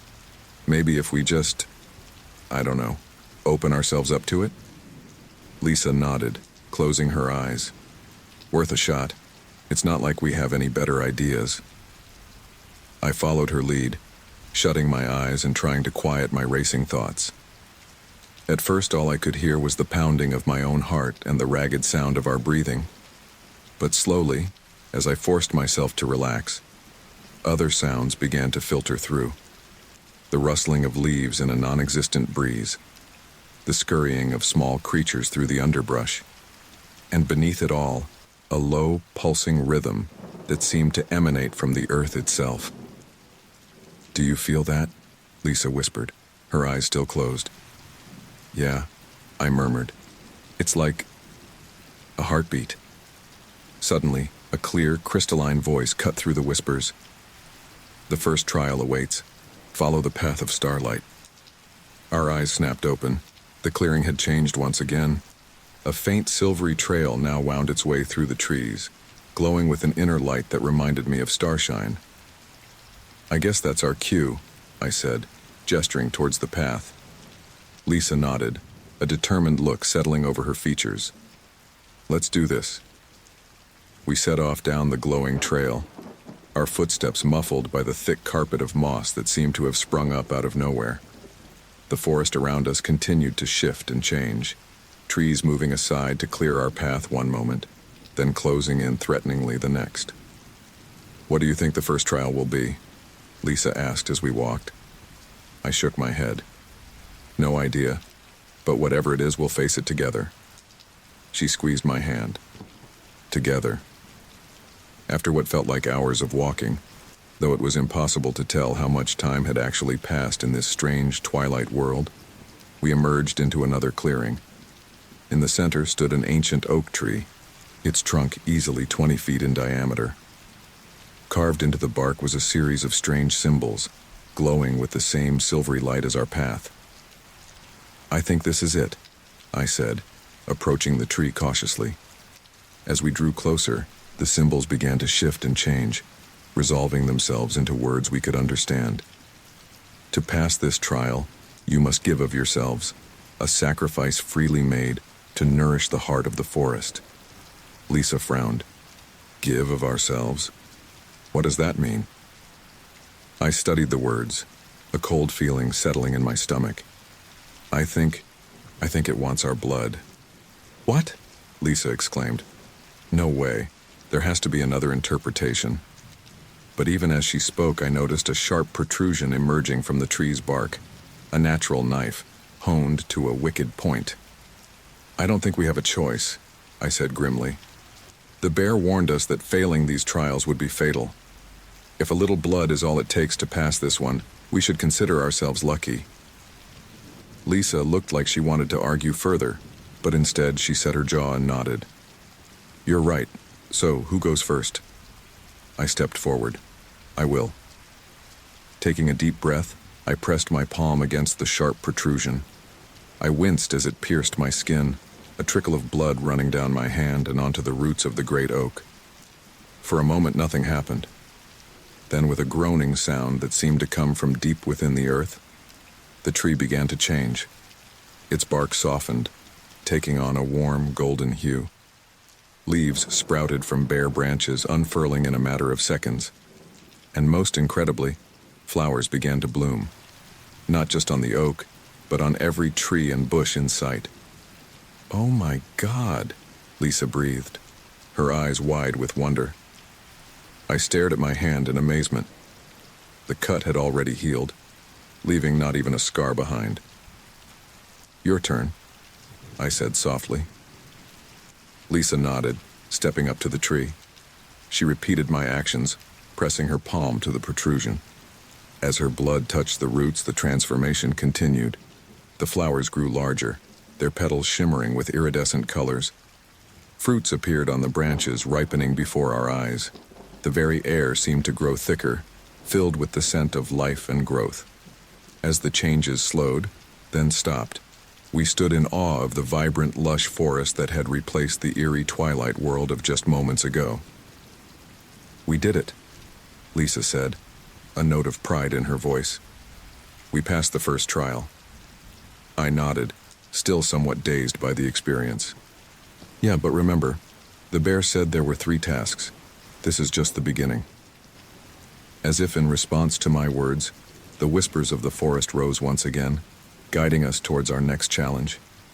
We shared a look of determination, then set off down a new path, one that glowed with the warm golden light of the transformed forest.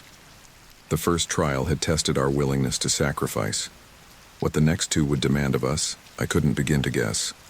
But as we walked hand in hand through this magical, terrifying wilderness, I knew that together, we stood a chance of making it through the night.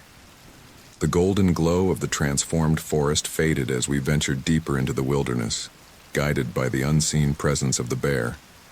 The air grew thick with an otherworldly mist, curling around our ankles and obscuring the path ahead. Lisa's hand tightened in mine as we pressed forward, the weight of our next trial hanging heavy in the air.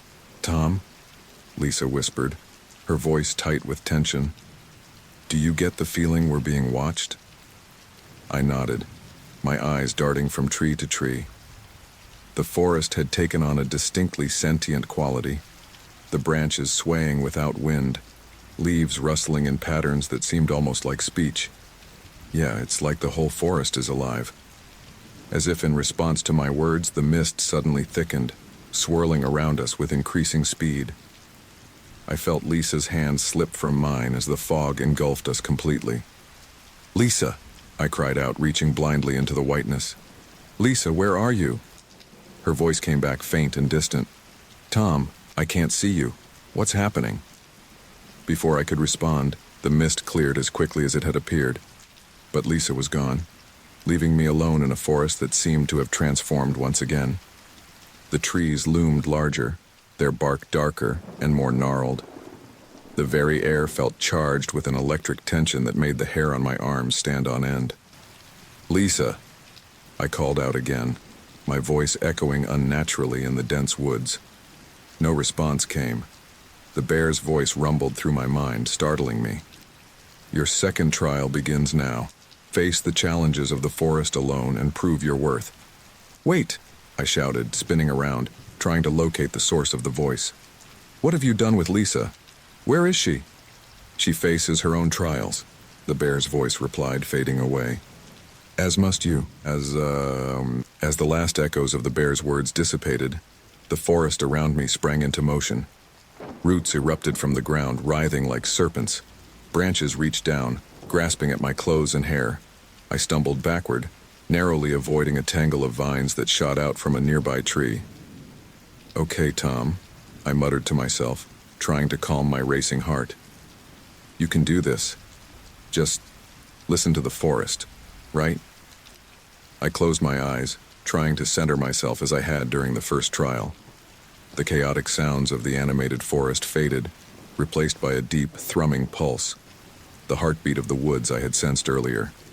Instinctively, I synchronized my breathing with this rhythm, and as I did, I felt a change come over me. When I opened my eyes, the world looked different. I could see energy flowing through the trees like sap, could sense the intentions behind the forest's movements. Without conscious thought, I stepped to the side, avoiding a root that would have tripped me. I ducked under a swinging branch, then vaulted over a sudden growth of thorny bushes.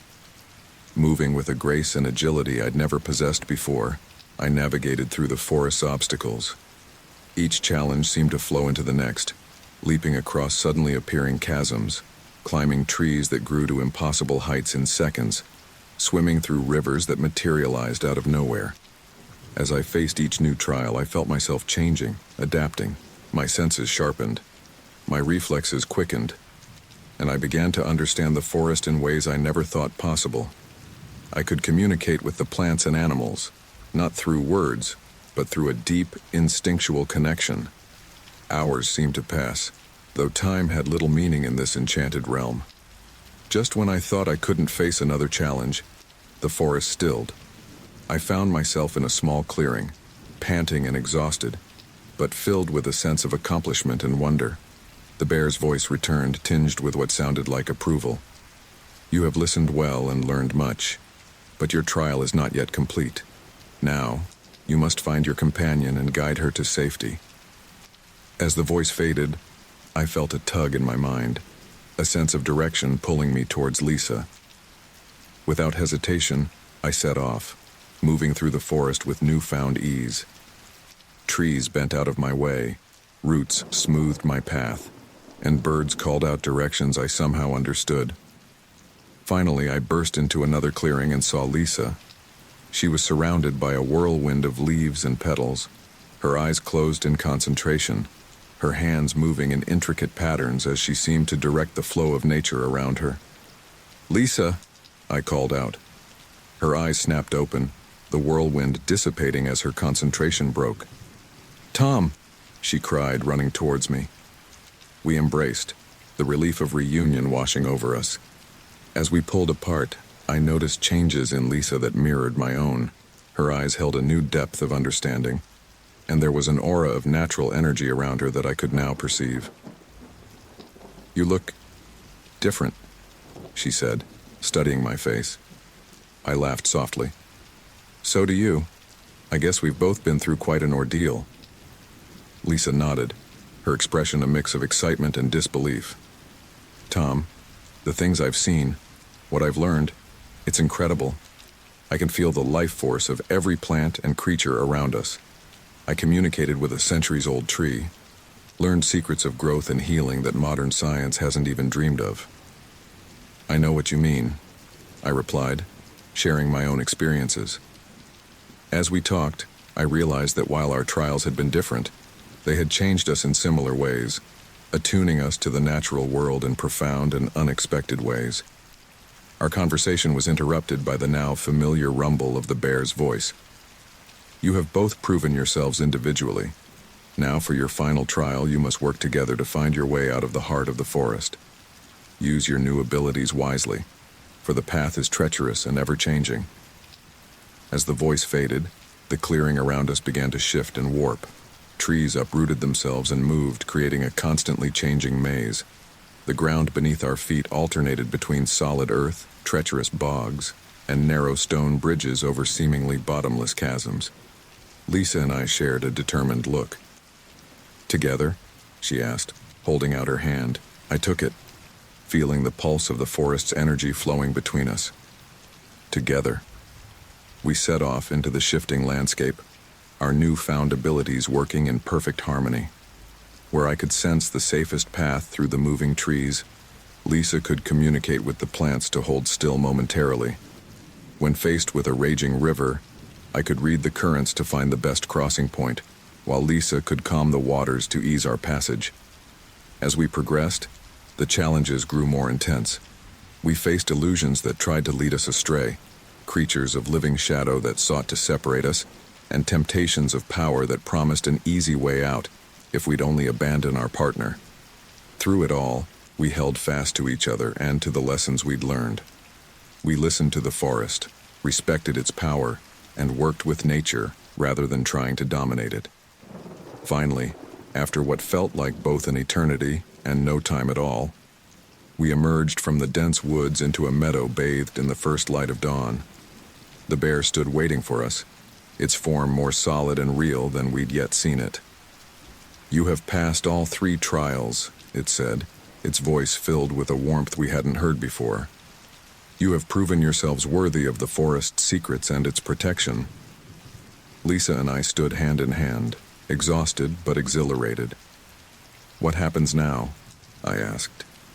The bear's eyes twinkled with an almost human expression of amusement.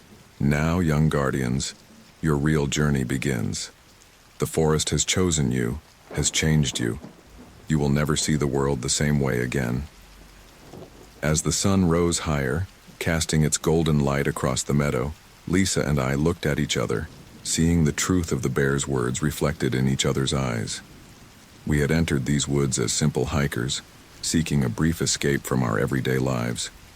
We would leave as something far different, connected to nature in ways we were only beginning to understand, and bound to a duty we had never anticipated.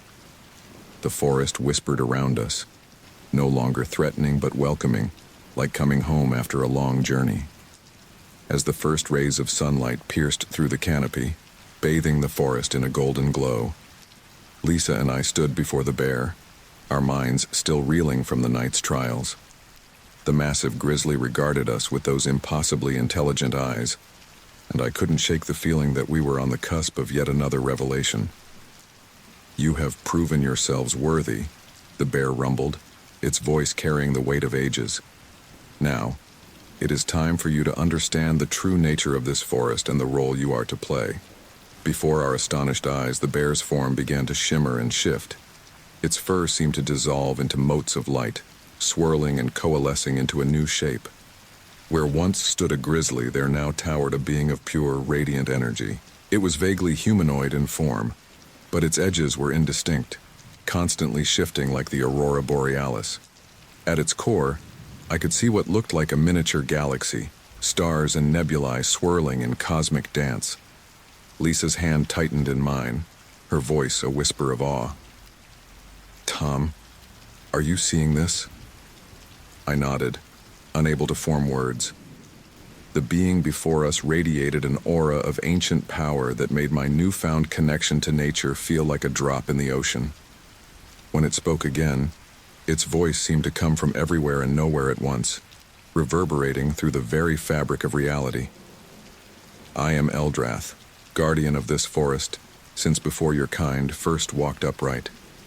I have watched civilizations rise and fall, seen the earth reshaped by time and cataclysm, and through it all, I have protected this sacred land. Eldrath gestured, and the forest around us seemed to fade away, replaced by visions of the past. We saw primordial jungles teeming with creatures long extinct, witnessed the gradual formation of the mountains and valleys we now knew as Glacier National Park. This forest is more than just a collection of trees and animals, Eldrath continued. It is a nexus of natural energy, a place where the veil between your world and the realm of spirits grows thin. It is my duty to maintain the balance, to ensure that the power of this place is not misused or corrupted. The visions shifted, showing us glimpses of Eldrath's past encounters with humans. Some came seeking wisdom and left transformed like us. Others came with darker intentions, seeking to exploit the forest's power for their own gain. For millennia, I have stood as the sole guardian of this place, Eldrath said, a note of weariness creeping into its voice. But now a darkness approaches that threatens to overwhelm even my power. The idyllic scenes around us darkened, replaced by unsettling images of withered plants, polluted streams, and animals fleeing in terror. I felt a chill run down my spine as I sensed the malevolence behind these visions. What is it? Lisa asked, her voice tight with concern. What's causing this? Eldrath's form seemed to dim slightly, as if the very thought of this threat drained its energy. It is a corruption born of human greed and disregard for the natural world. It feeds on pollution, on the destruction of habitats, on the suffering of creatures great and small, and it has set its sights on this forest drawn by the power concentrated here. The realization hit me like a physical blow. That's why you tested us, I said. You're looking for help.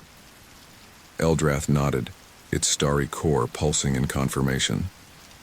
For the first time in countless ages, I find myself in need of allies. The trials you faced were not merely tests, but a means of awakening your latent connection to the natural world.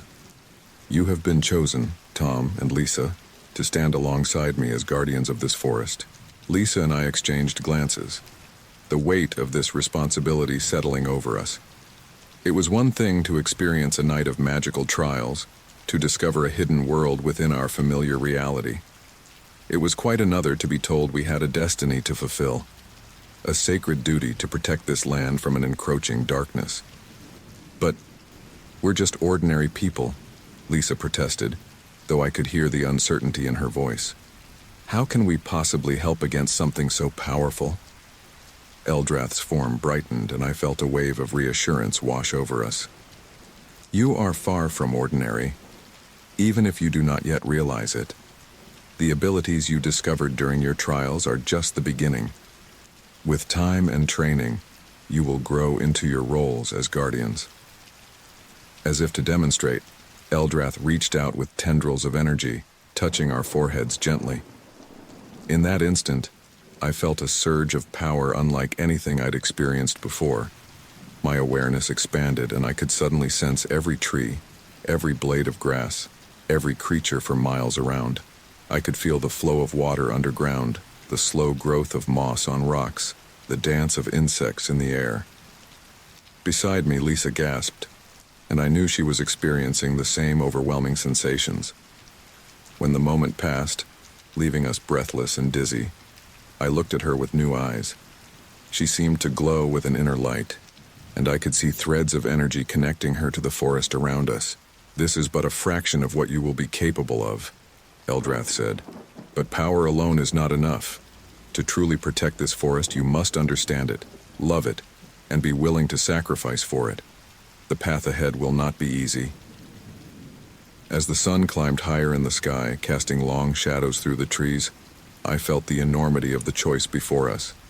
We had come to this forest seeking a simple hiking adventure, a brief escape from our everyday lives.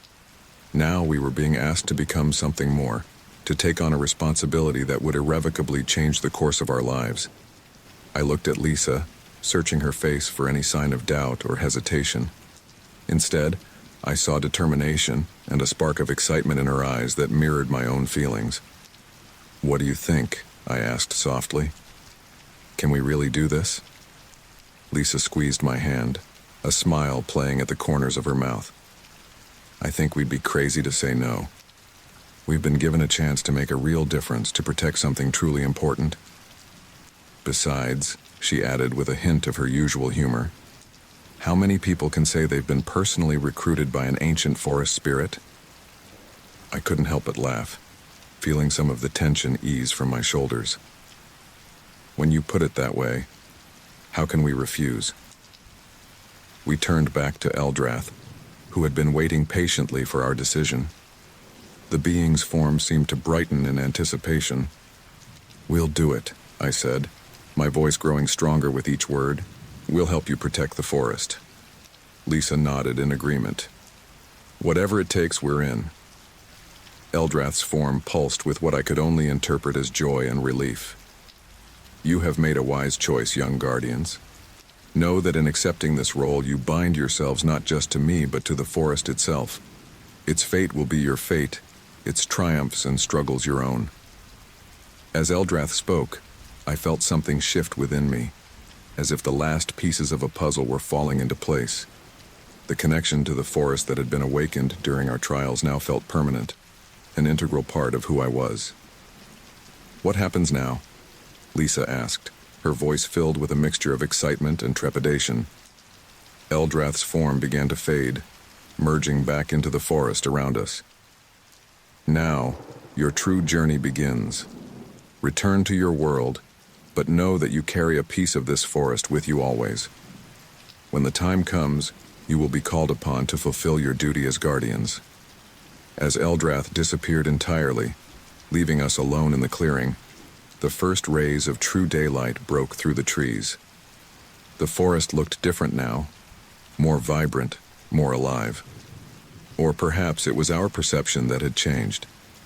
Lisa and I stood in silence for a moment, absorbing the magnitude of what had just transpired. Finally, I turned to her with a wry smile. "So," I said, I guess this means our vacation plans have changed a bit. Lisa laughed, the sound ringing through the trees like music. Just a bit, but you know what? I wouldn't have it any other way. Hand in hand, we began the long trek back to civilization, knowing that while we might look the same on the outside, we were profoundly changed within. The weeks following our encounter with Eldrath passed in a blur of normalcy that felt increasingly out of step with our new reality. Lisa and I returned to our jobs and daily routines, but the connection to the forest remained, a constant presence in the back of our minds. We spent our evenings and weekends honing our newfound abilities, marveling at the way we could now communicate with plants and animals, sense the flow of natural energy, and even manipulate it to a small degree. But as autumn crept in, painting the forest in hues of red and gold, we felt a growing unease. The whispers of the trees carried warnings of encroaching darkness, and we knew it was time to return to Glacier National Park. As we hiked along familiar trails, the changes were subtle at first. A patch of withered grass here, a sickly-looking tree there. But the deeper we ventured into the forest, the more pronounced the signs of decay became. Lisa paused, kneeling to examine a cluster of mushrooms that seemed to pulse with a sickly, unnatural light. "Tom, look at this. I've never seen anything like it." I crouched beside her, extending my senses as Eldrath had taught us. What I felt made me recoil. It's wrong, like it's sucking the life out of everything around it instead of participating in the natural cycle. We continued on, our unease growing with each step. The vibrant autumn colors we'd expected were muted, leaves turning brown and falling prematurely. The usual chatter of wildlife was eerily absent, replaced by an oppressive silence. As we rounded a bend in the trail, we encountered a group of hikers coming the other way. At first glance, they seemed normal, a family of 4, equipped for a day hike. But as they drew closer, I felt Lisa tense beside me. "Tom," she whispered, "something's not right with them." I saw it too.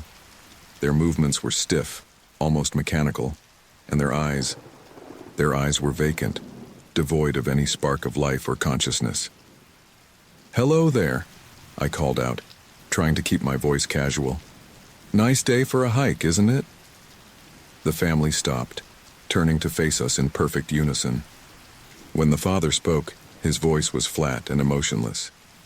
"Yes, a nice day. You should turn back. Nothing to see further along the trail." A chill ran down my spine. I reached out with my newfound senses, probing gently, and what I felt made my stomach churn. These people were empty shells, their life force drained and replaced by the same corrupt energy we'd sensed in the decaying forest. Lisa squeezed my hand in warning. "Thank you for the advice," she said brightly. "We'll keep that in mind. Enjoy your hike." As soon as the family was out of sight, we broke into a run, putting as much distance between us and them as possible. "What do we do?"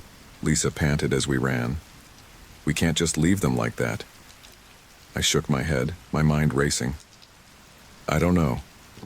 But whatever's causing this, it's getting stronger. We need to find the source." We pressed on, following the trail of corruption that was now glaringly obvious to our enhanced senses. The forest around us grew more twisted and sickly with each passing mile. Trees that should have stood tall for centuries were bent and gnarled, their bark oozing a foul-smelling sap. The ground squelched under our feet, the soil turned to a noxious muck. Suddenly, a blood-curdling howl split the air. We froze, instinctively dropping into defensive stances as Eldrath had taught us. From the underbrush emerged a pack of wolves, but like the hikers, these animals were clearly not themselves. Their fur was matted and falling out in clumps, their eyes glowing with the same sickly light we'd seen in the mushrooms. "Lisa," I said, my voice low and steady. "Remember what Eldrath taught us. We can do this." She nodded, her face set with determination. As the wolves charged, we reached out with our powers, tapping into the remaining healthy energy of the forest around us. I felt the strength of the ancient trees flow through me, while Lisa channeled the quick, darting energy of a mountain stream. The battle was fierce and terrifying. The wolves attacked with unnatural strength and coordination, their jaws snapping inches from our flesh. But we moved with a grace and power we'd never possessed before, deflecting attacks and striking back with concentrated bursts of natural energy. One by one, the wolves fell, not dead but unconscious. As the last one dropped, I felt a wave of exhaustion wash over me. Lisa stumbled and I caught her, both of us breathing heavily. "Are you okay?" I asked, checking her for injuries. She nodded, a weak smile on her face. "I'm fine. Just..." That was intense. I've never felt power like that before. I knew exactly what she meant. The rush of energy, the perfect synchronization with the forest and with each other. It was exhilarating and terrifying in equal measure.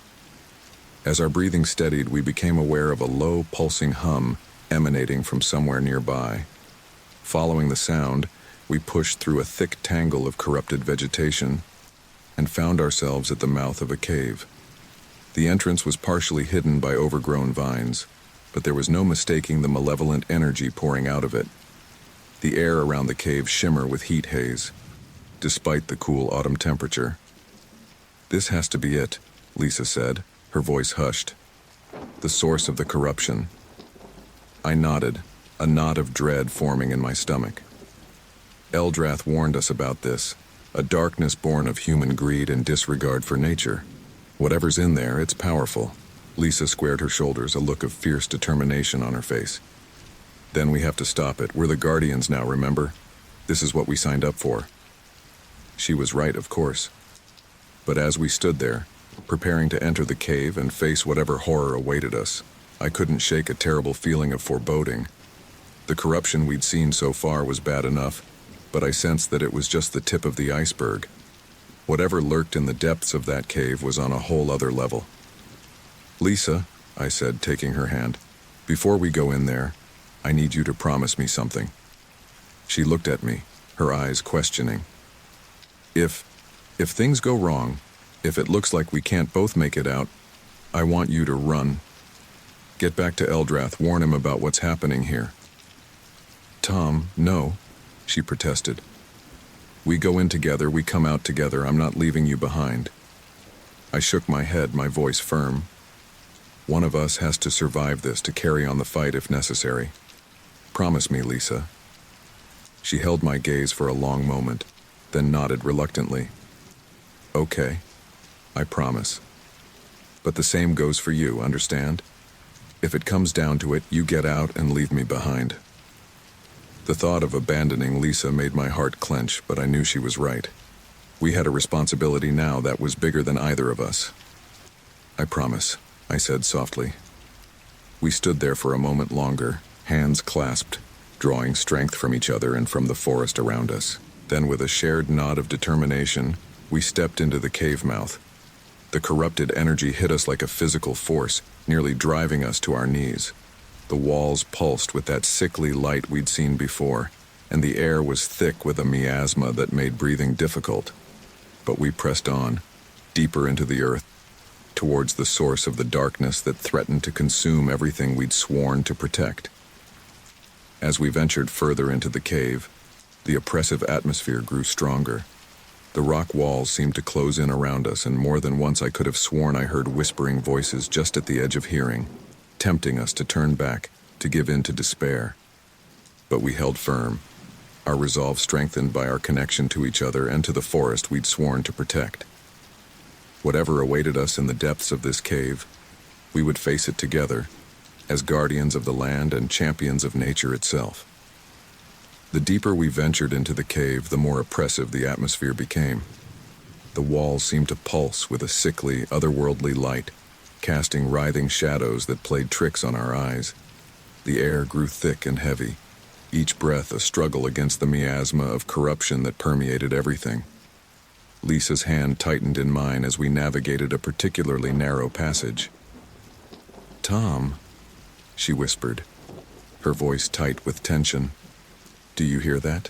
I strained my ears, trying to filter out the constant low hum of malevolent energy that surrounded us. Then I heard it, a faint, discordant melody that seemed to come from everywhere and nowhere at once. It wormed its way into my mind, bringing with it flashes of nightmarish visions.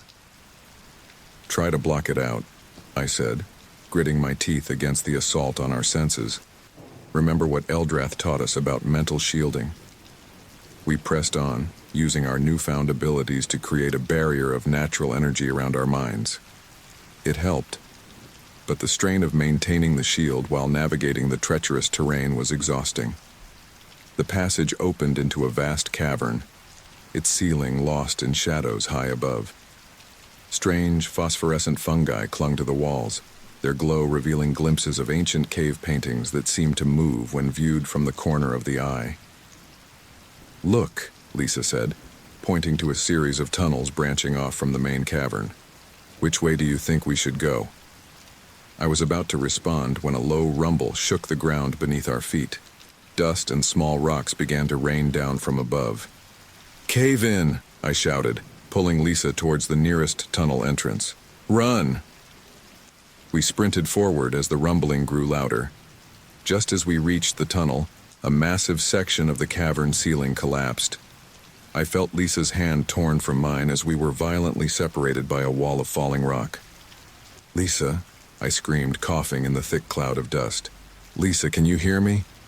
For a heart-stopping moment, there was only silence. Then, faintly, I heard her voice. "Tom, I'm okay, but I'm trapped on the other side. The tunnel's completely blocked." Relief flooded through me, quickly followed by a wave of panic.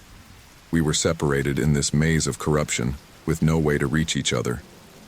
"Hold on," I called back, my mind racing. "I'll find another way around. Just stay where you are." "Be careful." Lisa's voice was fainter now, as if she were moving away. "Something's not right here. I feel pulled, like something's calling me." Her words sent a chill down my spine. "Lisa, listen to me. Whatever you do, don't follow that feeling. It's the corruption trying to lure you in. Stay put and keep your mental shields up." There was no response. The silence that followed was more terrifying than any sound could have been. Fighting down my rising panic, I took a deep breath and tried to center myself. I reached out with my senses, seeking any trace of Lisa's energy signature or a path through the collapsed tunnel, but the oppressive aura of corruption made it nearly impossible to detect anything beyond my immediate surroundings.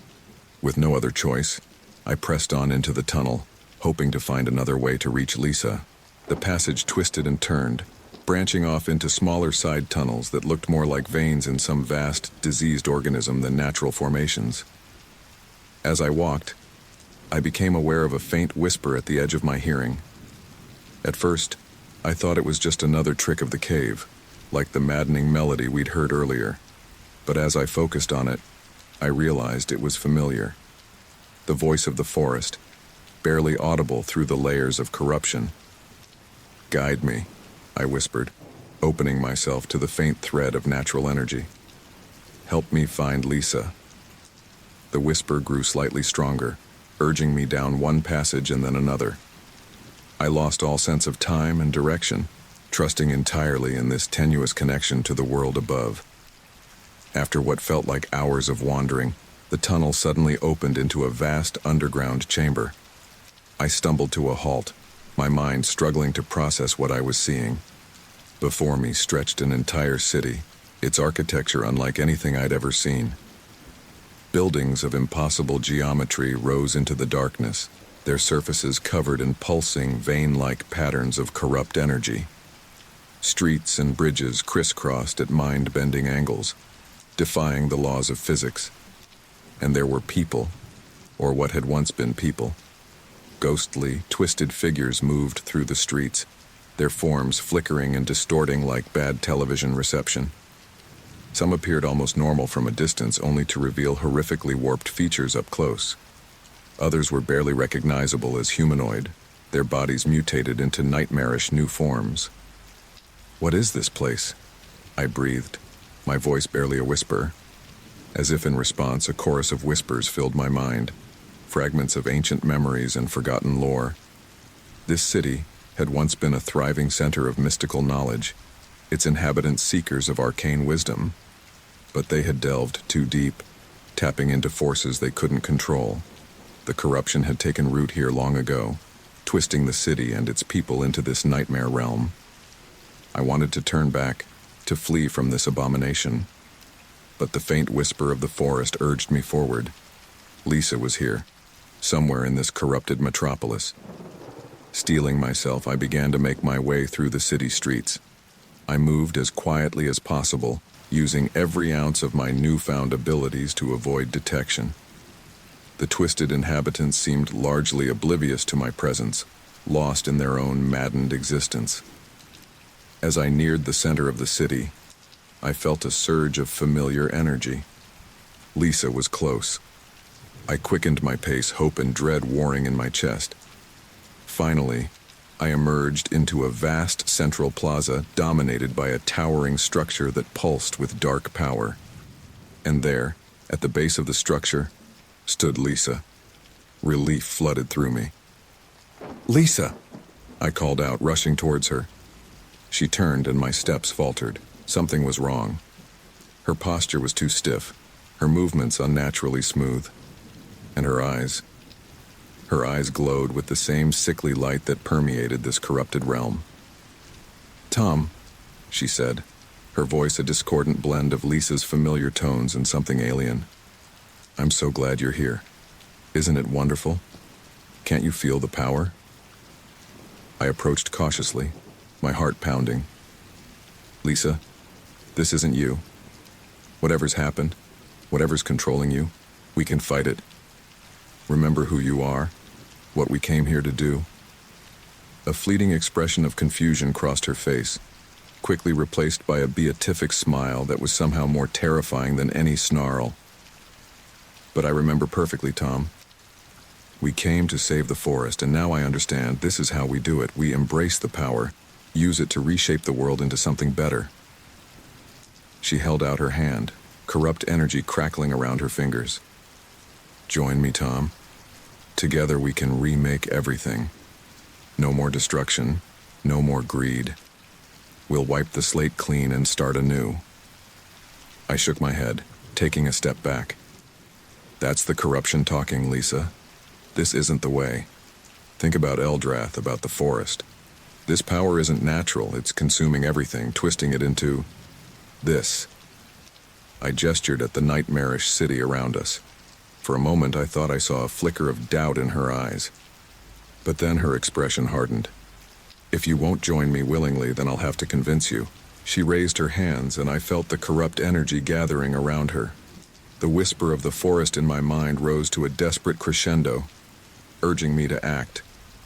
Time seemed to slow as I faced the terrifying reality of my situation. Lisa, my partner, my love, my fellow guardian, was lost to the very corruption we'd sworn to fight. And now I had to make an impossible choice. Find a way to save her, or stop her from unleashing this nightmare upon the world above. As Lisa's corrupted power surged towards me, I drew on every ounce of natural energy I could muster. The battle for Lisa's soul, and the fate of the forest we'd sworn to protect, was about to begin. The air crackled with tension as we stood facing each other in the heart of the corrupted underground city. Lisa's eyes, once full of warmth and determination, now blazed with an otherworldly light. I raised my hands, channeling the pure energy of the forest to create a shield around myself. "Lisa, please," I pleaded, my voice cracking with emotion. "This isn't you. Fight it." Her response was a wave of corrupted power that slammed into my shield, sending me staggering backward. The sheer force of it was staggering, far beyond anything we'd been capable of before. "Don't you see, Tom?" she said, her voice a haunting mixture of Lisa's and something ancient and malevolent. "This is evolution. We can reshape the world, purge it of the humans who are destroying it." I gritted my teeth, reinforcing my shield as she unleashed another assault. "By becoming the very thing we swore to fight? Look around you, Lisa. This isn't salvation, it's annihilation." For a brief moment I saw a flicker of doubt cross her face. But then the corruption surged, and her expression hardened once more. The battle raged on, corrupt energy clashing against the pure power of nature. With each exchange, I felt my strength waning. Lisa, or the thing controlling her, seemed to grow stronger, feeding off the dark energy that permeated this underground realm. As I desperately fought to hold my ground, I knew that this was more than just a physical battle. I had to find a way to reach the real Lisa, to break through the corruption that had ensnared her mind and soul. But how? The cavern trembled with the force of our clash, corrupt energy battling against the pure power of nature.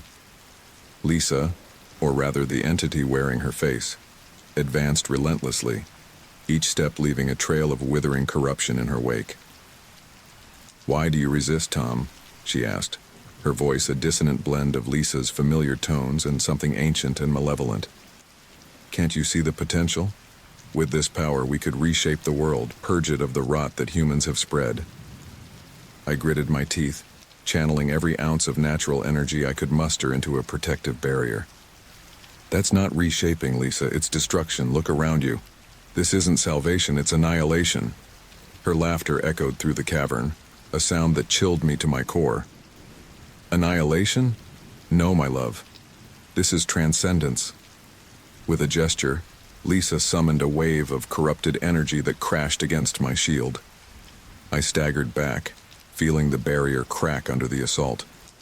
The sheer power at her command was staggering, far beyond anything we'd been capable of before. As we battled, I desperately searched for any sign of the real Lisa beneath the corruption. A flicker in her eyes, a hesitation in her movements, anything that might give me hope of reaching her. But with each passing moment, that hope dwindled. "Lisa, please," I pleaded, my voice cracking with emotion. "This isn't you. Remember who you are, what we swore to protect. Remember Eldrath, the forest, our duty as guardians." For a brief instant, I saw something flicker across her face, a moment of confusion, perhaps even recognition. But then the otherworldly glow in her eyes intensified, and her expression hardened once more. "Eldrath," she spat, the name twisted with contempt. "A relic, clinging to old ways. This power is the future, Tom. Join me and we can usher in a new age." She raised her hands, corrupt energy crackling between her fingers. I braced myself for another assault, knowing my strength was fading fast. How long could I hold out?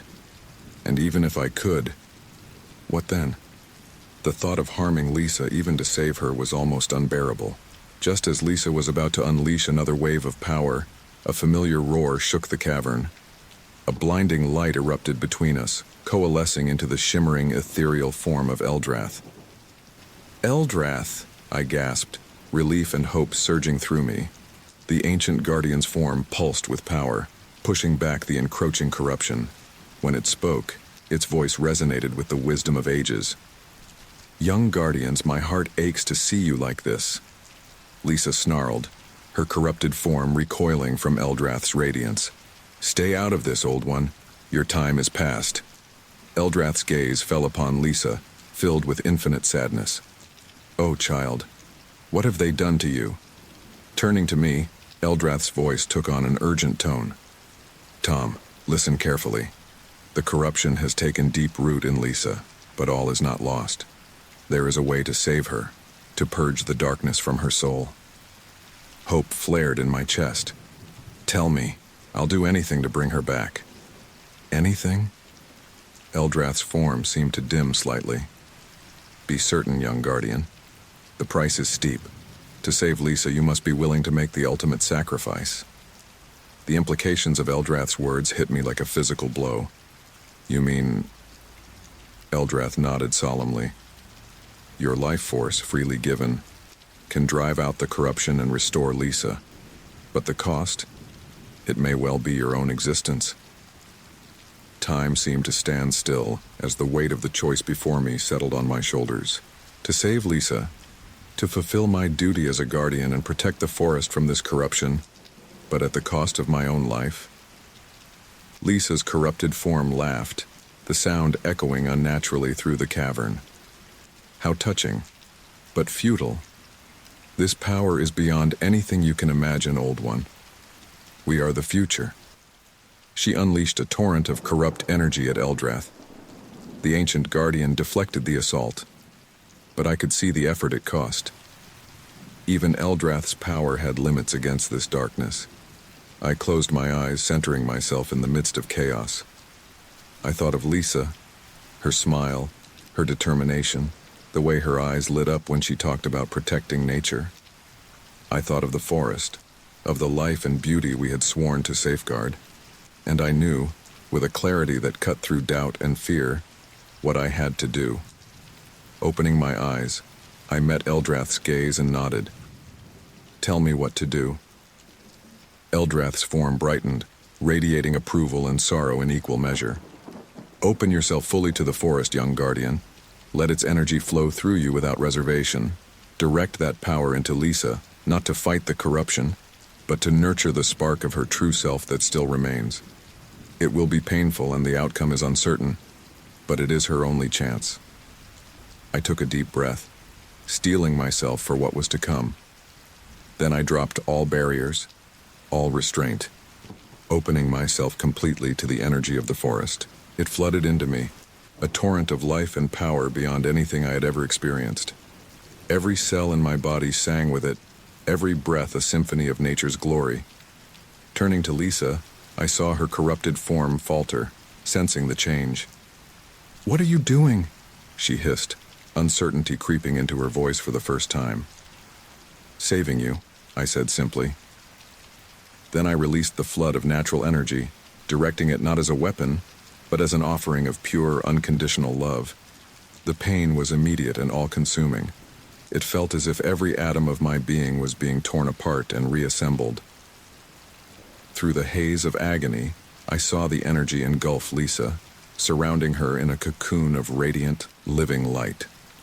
She screamed, a sound of rage and fear, and underneath it all, a glimmer of Lisa's true voice. The corruption fought back viciously, tendrils of darkness lashing out against the onslaught of natural energy. I poured everything I had into the connection, every memory, every hope, every ounce of love I felt for Lisa, and for the forest we had sworn to protect. My vision began to darken at the edges as I felt my life force draining away. Just as I thought I could give no more, that I would be consumed entirely, I heard Lisa's voice, her real voice, cry out, "Tom! Oh God, Tom, what's happening?" With one final, monumental effort, I pushed the last reserves of my strength into the connection. The world exploded into blinding light, and I knew no more. An eternity seemed to pass before awareness slowly returned. I felt cool earth beneath me, heard the faint whisper of leaves in a breeze. Gradually, I became aware of a weight on my chest, of fingers gently stroking my face. With immense effort, I opened my eyes. Lisa's face swam into focus above me, her eyes, blessedly free of that terrible glow, filled with tears. "Tom," she whispered, her voice choked with emotion. "Oh, thank God. I thought I'd lost you." I tried to speak, but could only manage a weak cough. Lisa helped me sit up slowly, and I saw that we were back in the forest, the entrance to the cave barely visible some distance away. Eldrath stood nearby, its ethereal form pulsing gently. What happened?" I finally managed to croak out. Lisa's arms tightened around me. "You saved me, Tom. You brought me back from that darkness. I remember all of it, like a terrible nightmare. If you hadn't..." Her voice trailed off, unable to complete the thought. I held her close, marveling at the simple fact of her presence, of her return to herself. Eldrath's voice resonated gently in our minds. "You have both shown tremendous courage and sacrifice. The corruption has been driven back, though not defeated entirely. It will take time for the forest to heal, but heal it will, thanks to your actions." I looked up at our guardian and mentor. "But how did we survive? I thought..." "That the price would be your life?" Eldrath's form seemed to shimmer with something almost like amusement. "The universe is not always so cruel, young guardian. Your willingness to sacrifice everything was enough. It allowed you to channel more power than I thought possible, burning away the corruption without consuming yourself in the process. Lisa helped me to my feet. I felt weak, drained in a way that went beyond mere physical exhaustion, but I was alive, and Lisa was herself again. We had survived. As the first rays of dawn began to paint the sky, I looked out over the forest. The signs of corruption were still visible: withered patches of vegetation, areas where the very air seemed darker.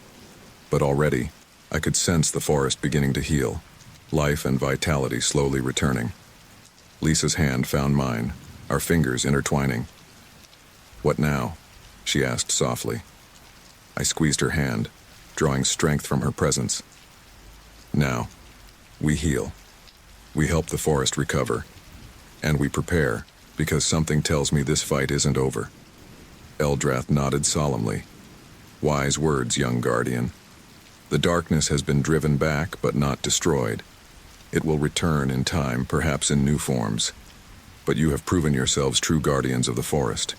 Whatever comes, I have faith that you will face it together."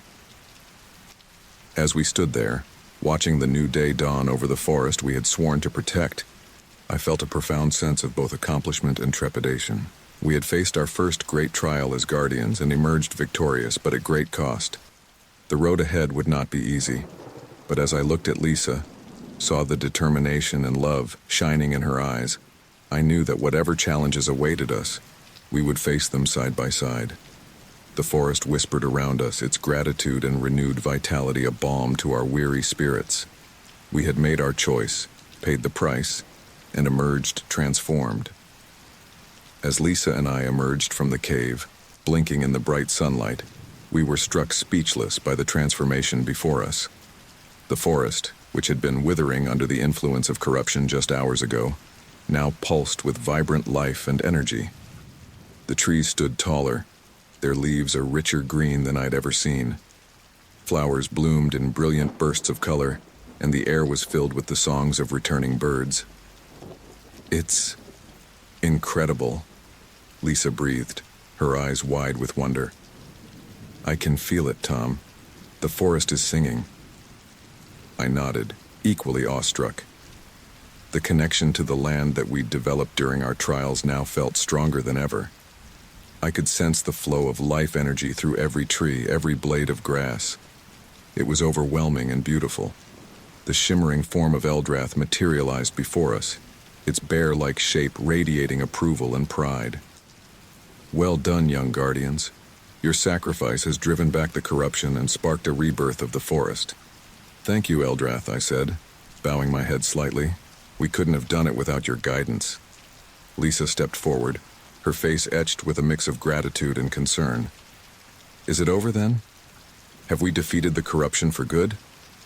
Eldrath's form rippled, a gesture I'd come to recognize as the equivalent of a sigh. "I'm afraid not, child. You have won a great victory, but the battle against the darkness is never truly over. The corruption has been driven back, but not destroyed. It will return, in time, perhaps in new and unexpected forms." The weight of Eldrath's words settled over us. Our journey, it seemed, was far from over. "But do not let that diminish your accomplishment," Eldrath continued, its voice warm with encouragement. "You have proven yourselves true guardians of the forest. The land recognizes your sacrifice and has rewarded you accordingly." As if on cue, I felt a surge of energy course through my body. Beside me, Lisa gasped, clearly experiencing the same sensation. "What's happening?" I asked, watching in amazement as faint, glowing patterns appeared on my skin, reminiscent of the bioluminescent markings we'd seen on some of the forest creatures. Eldrath's form brightened. "The forest has imbued you with a fraction of its power, and mine. You are now more deeply connected to this land than any humans have been for centuries. This gift will aid you in your continued role as guardians." Lisa flexed her fingers, small sparks of natural energy dancing between them. "It's incredible," she said softly. "I can feel the life force of everything around us so clearly now." I nodded, experiencing the same heightened awareness. The forest felt like an extension of my own body, its rhythms syncing with my heartbeat. Use this power wisely, Eldrath cautioned. It is a great responsibility as well as a gift. You must continue to learn and grow in your roles as guardians. We will, I promised solemnly. But what happens now? How do we go back to our normal lives after all this? It was a question that had been nagging at me since we'd emerged from the cave. How could we return to our jobs, our everyday routines, knowing what we now knew, feeling what we now felt? Eldrath's form shimmered thoughtfully. Your lives will never be quite normal again, young guardians. But that doesn't mean you must abandon your place in the human world. In fact, it's crucial that you don't. You will be the bridge between two realms, protecting the forest while also guiding your fellow humans towards a better understanding of nature. Lisa squeezed my hand, a determined look in her eyes. We can do this, Tom. Together. I squeezed back, drawing strength from her presence. Together, I agreed. With a final nod of approval, Eldrath's form began to fade. Go now, and rest. You have earned it. But remain vigilant, and know that I will call upon you when you are needed. As Eldrath disappeared, Lisa and I stood in silence for a moment, absorbing the enormity of our new reality. Then, with a shared look of determination, we began the long trek back toward civilization. The journey through the reborn forest was nothing short of magical. Every step brought new wonders as we experienced the land through our enhanced senses. We could feel the water flowing through the roots of trees, sense the complex network of fungal threads connecting the entire ecosystem. It's like seeing the world in color for the first time after a lifetime of black and white, Lisa mused, as we paused by a bubbling stream. She dipped her hand in the water, and I watched in amazement as the liquid seemed to dance around her fingers, responding to her newfound connection with nature. I nodded, still somewhat overwhelmed by it all. It's beautiful, but also a lot to take in. How are we going to explain any of this when we get back? Lisa's expression grew serious. I've been thinking about that. Maybe we don't explain, at least not everything. We keep the full extent of what happened to ourselves. Just say we got lost in the woods for a while. And the glowing tattoos? I asked, gesturing to the faint luminescent patterns that still adorned our skin. She shrugged. They seem to fade when we're not actively using our powers. As long as we're careful, we should be able to keep them hidden. As we continued our hike, we discussed the practicalities of our new lives. How would we balance our duties as guardians with our jobs and relationships? Could we use our new abilities to help in subtle ways without revealing our secret? We were so engrossed in our conversation that we almost didn't notice when we reached the edge of the forest. The transition was jarring, from the vibrant, pulsing energy of the reborn woods to the relative silence of the human world. Well, I said, taking a deep breath, I guess this is it. Back to reality. Lisa nodded, a hint of sadness in her eyes. It feels strange, doesn't it? Like we're leaving a part of ourselves behind. I was about to respond when a sudden chill ran down my spine.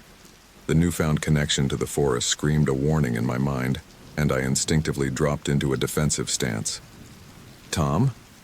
Lisa asked, alarmed by my sudden change in demeanor. What's wrong?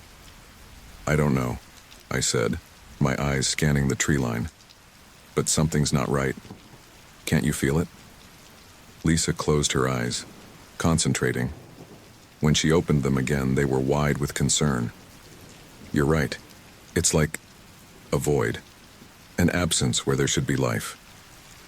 As if on cue, a figure emerged from the shadows of the trees. At first glance, it appeared to be a normal hiker, but as it drew closer, we could see the telltale signs of corruption. Eyes that glowed with an unnatural light, skin that seemed to ripple and shift in impossible ways. Well, well, the figure said, its voice a discordant blend of human speech and something altogether alien. The forest's new pets, I presume. How quaint. I felt Lisa tense beside me, ready for action. "Who are you?" I demanded, channeling energy into my hands, prepared to defend ourselves if necessary. The figure's mouth twisted into a grotesque parody of a smile. "Who I am is irrelevant. What matters is what I represent. You may have driven back the corruption in the heart of the forest, but you've barely scratched the surface of what's to come. We defeated your kind once," Lisa said defiantly. "We'll do it again." The corrupted being laughed, a sound that sent shivers down my spine. "Oh, you have no idea what you're up against, little guardians. The darkness you faced in that cave was but a drop in the ocean. Our influence spreads far beyond this forest, seeping into the very foundations of your civilization." As it spoke, I became aware of movement in the periphery of my vision. More corrupted figures were emerging from the woods surrounding us. "Tom?" Lisa whispered urgently. "We're outnumbered." I nodded grimly, assessing our options. We were stronger now, imbued with the forest's power, but we were also exhausted from our ordeal in the cave. And there was no telling how powerful these new enemies might be. The lead figure spread its arms wide, its form seeming to grow and distort. "You have a choice, Guardians. Join us willingly, embrace the power we offer, or watch as we tear down everything you love, piece by piece." I shared a quick glance with Lisa, seeing my own determination reflected in her eyes. Whatever happened next, we would face it together. "We've made our choice," I said firmly, raising my hands as natural energy crackled between my fingers. "We stand with the forest." Lisa nodded, taking up a fighting stance beside me. "And we will protect it no matter the cost." The corrupted being's eyes flared with malevolent glee. "So be it." As our enemies closed in, the forest at our backs seemed to pulse with renewed energy, lending us strength. We had hoped for a moment of peace, a chance to catch our breath after our first great trial. But it was clear now that our journey as guardians was only just beginning.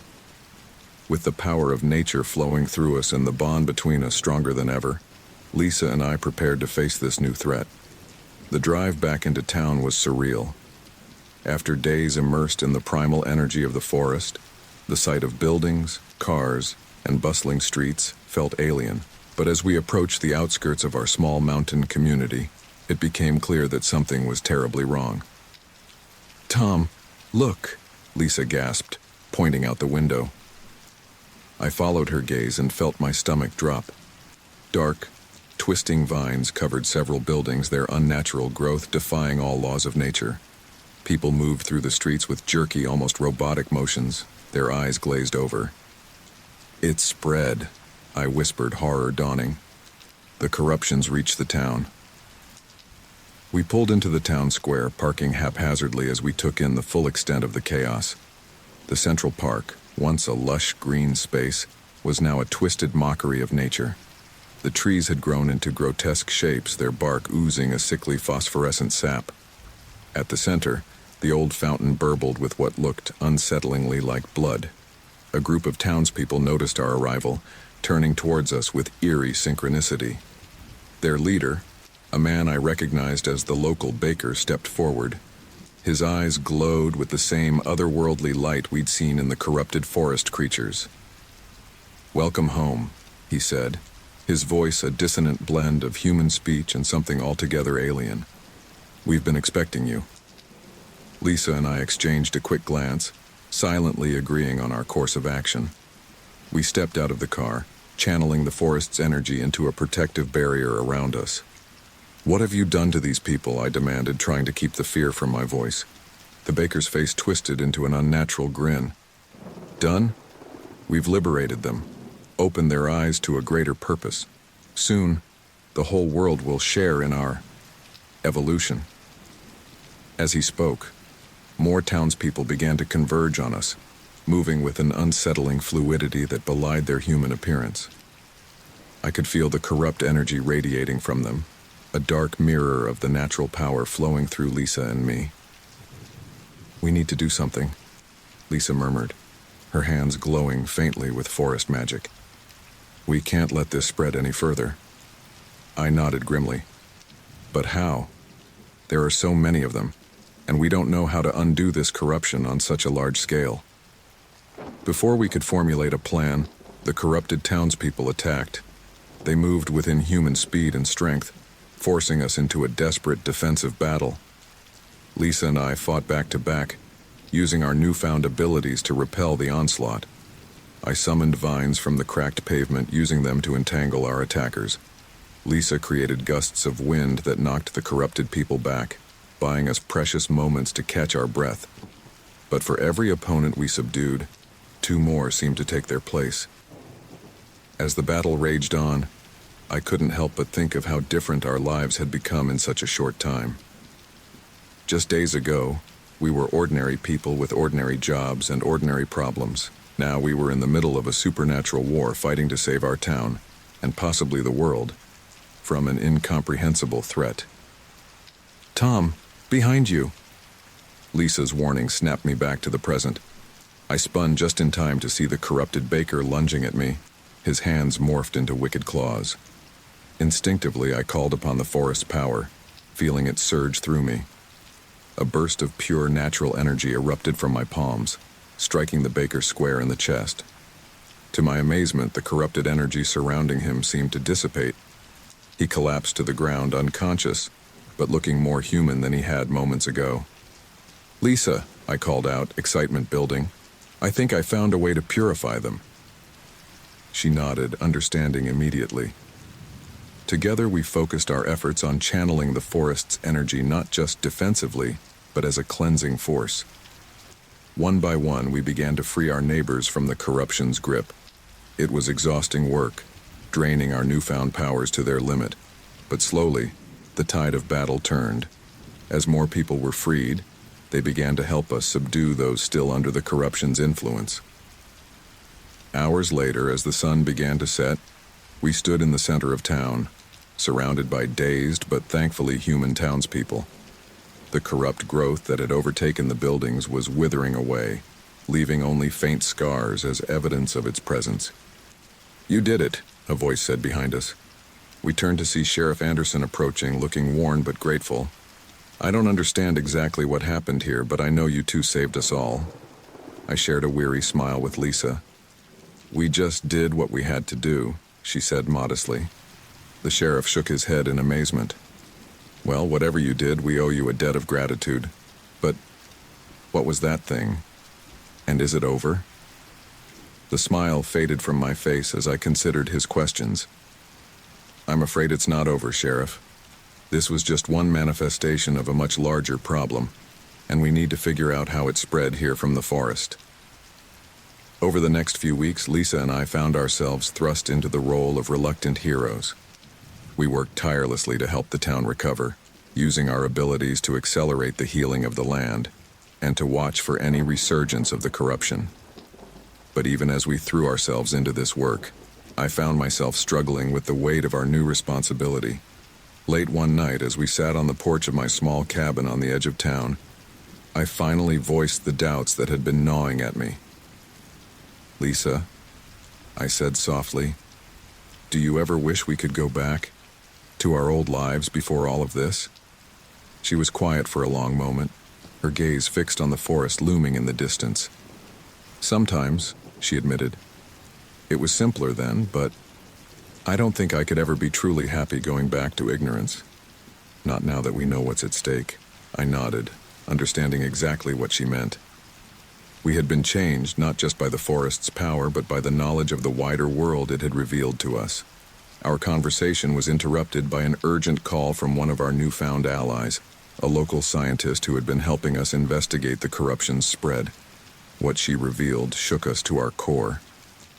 "You need to see this," Dr. Amelia Chen said, her voice tense as she spread out a series of documents on her lab table.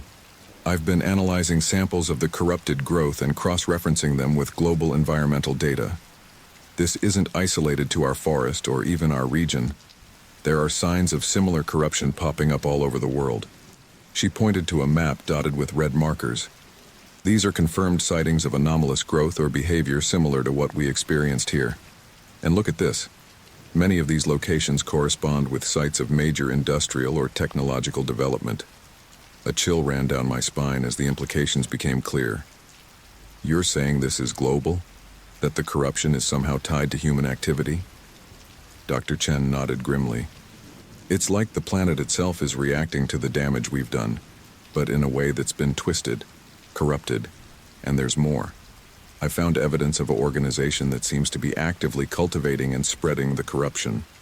She pulled up a series of encrypted emails and financial records. They call themselves the Verdant Dawn.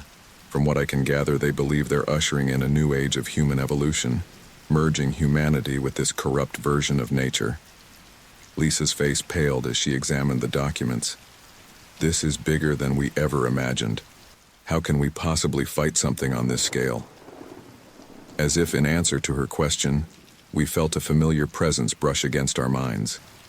Eldrath's voice, faint but clear, echoed in our thoughts. Young guardians, the ancient spirit said, its tone urgent. You have discovered the true extent of the threat we face. But there is more you must know. The corruption you fight is not merely a force of nature gone wrong. It is the result of an ancient conflict, one that has raged since the dawn of time.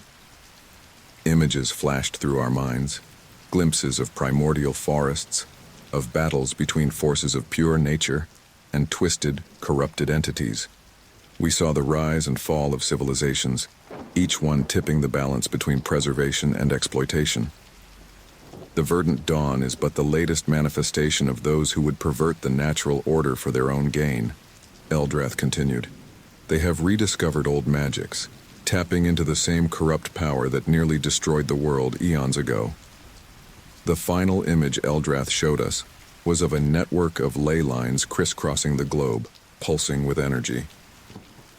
You are not alone in this fight, young guardians. Across the world, others like you are awakening to their connection with nature. You must find them, unite them, for only together can you hope to stem the tide of corruption and restore balance to the world. As Eldrath's presence faded, Lisa and I stood in stunned silence, the weight of this new knowledge pressing down on us. We had thought our duty was to a single forest, but now we understood the true scale of our mission. What do we do now? Lisa asked, her voice small but determined. I took her hand, drawing strength from her presence. We do what guardians do. We protect, we heal, and we fight. And we find others like us. This isn't just about our forest anymore. It's about the fate of the entire world. As we looked out over our small town, now peaceful in the evening light, I knew that our greatest challenges still lay ahead. The corruption was spreading, the Verdant Dawn was moving forward with their plans, and we were racing against time to build a force capable of stopping them. But for the first time since this all began, I felt a glimmer of hope. We weren't alone in this fight. And with the power of nature on our side and the bonds between us stronger than ever, I believed we stood a chance of saving not just our forest, but the world itself. The sun set on our small mountain town, casting long shadows across the land. But as darkness fell, the faint ethereal glow of our forest-given power reminded us that even in the deepest night, there is always a spark of light. The forest whispered its ancient secrets as Lisa and I stood at its edge, the weight of years and responsibility settling comfortably on our shoulders. The warm summer breeze carried the scent of pine and wildflowers, a familiar aroma that never failed to take me back to that fateful day when our lives changed forever. I turned to Lisa, her silver-streaked hair glinting in the dappled sunlight. The years had been kind to her, etching only the faintest of lines around her eyes that still sparkled with the same determination and wonder I'd fallen in love with decades ago. Ready? I asked, a smile playing at the corners of my mouth. Lisa nodded, reaching out to squeeze my hand. As ready as we'll ever be, I suppose, though I have to admit, I'm a bit nervous. I chuckled softly.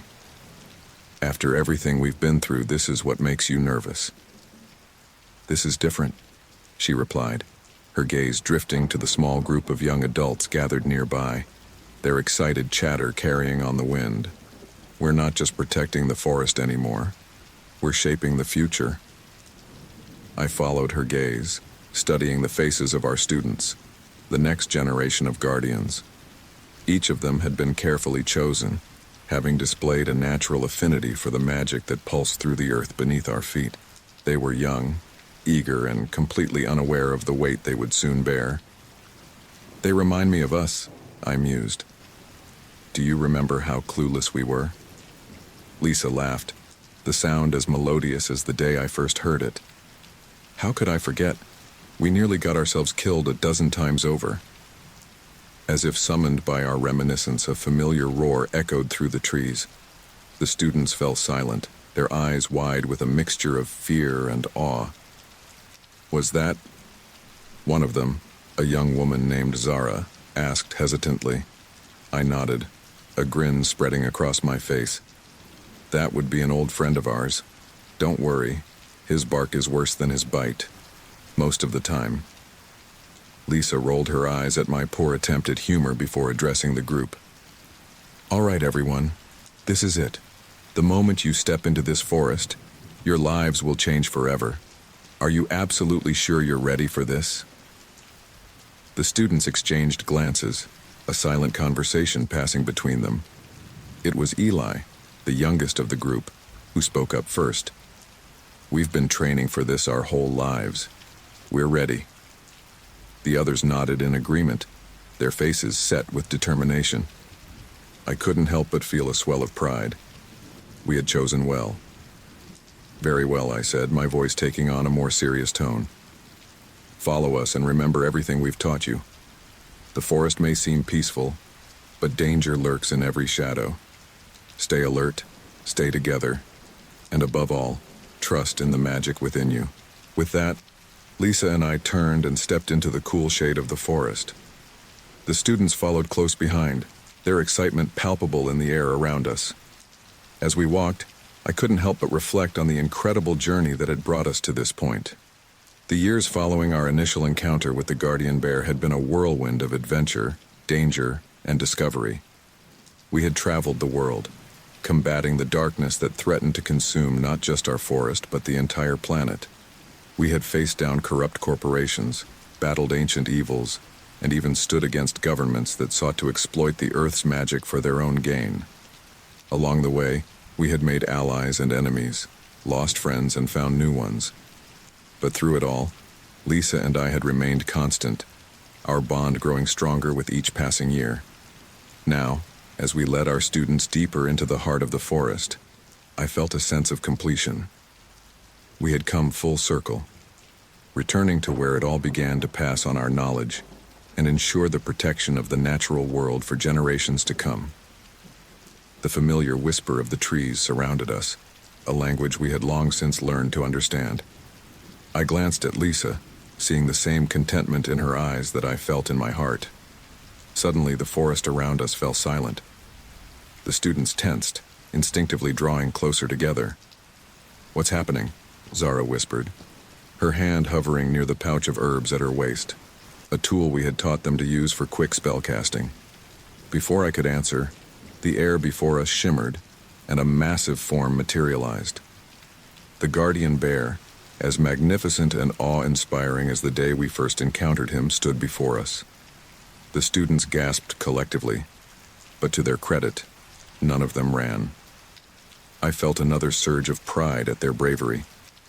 Welcome, young ones, the bear's voice rumbled, his eyes glowing with that same otherworldly intelligence. I have been waiting for you. Lisa stepped forward, bowing her head slightly in respect. Old friend, it's good to see you again. We've brought them, as promised. The bear's gaze swept over the group, assessing each student in turn. Yes, I see great potential in them, but potential alone is not enough. They must be tested, as you were.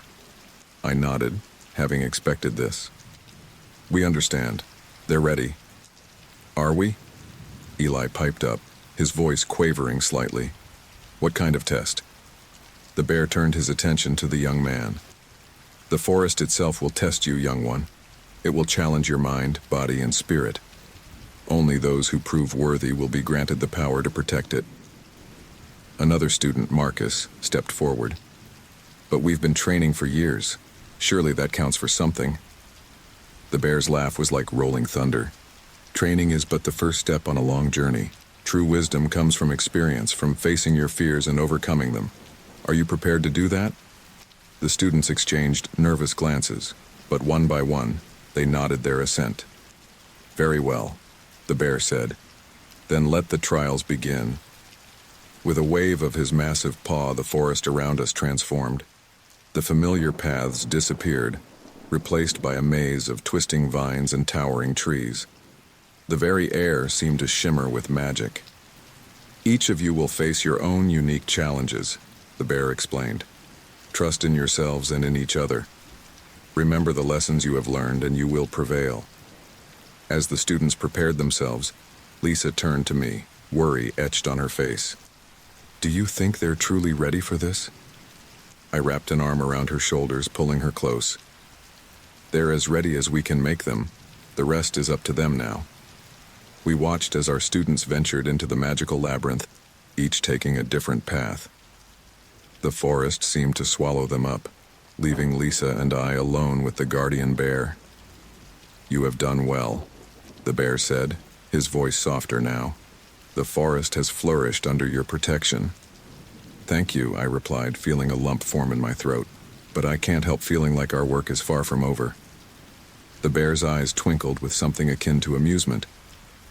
Your work will never be over, old friends. The duty of a guardian is eternal, but do not fear. You have earned a rest. Lisa looked up sharply. What do you mean?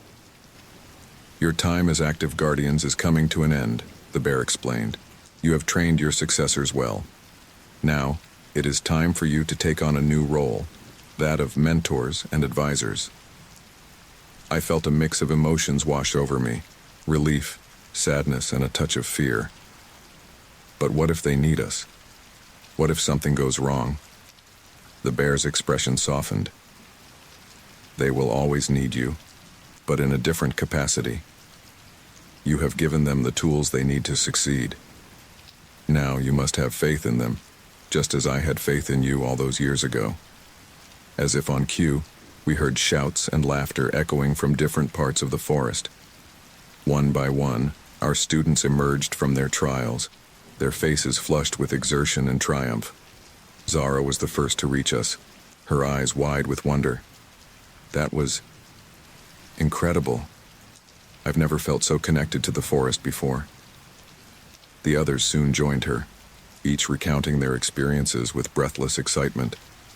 As I listened to their stories, I realized that the bear was right. They were ready. Lisa seemed to sense my thoughts, leaning into me as we watched our students celebrate their success. It's really happening, isn't it? She murmured. We're passing the torch. I nodded, feeling a sense of peace settle over me. We are. But our greatest adventure is just beginning. As the sun began to set, painting the forest in hues of gold and crimson, I looked at the faces of our young guardians, full of hope, determination, and the same sense of wonder that had driven Lisa and me all these years. The forest whispered around us, ancient and eternal, and I knew that no matter what challenges lay ahead, the world was in good hands. Our legacy would live on, and the magic of the forest would continue to thrive, protected by a new generation of guardians. And as for Lisa and me, well, we had a whole new chapter of our lives to look forward to. After all, who better to guide the next generation than those who had walked the path before them? With a smile, I took Lisa's hand, and together we stepped forward into our new role, ready to face whatever adventures the future might hold.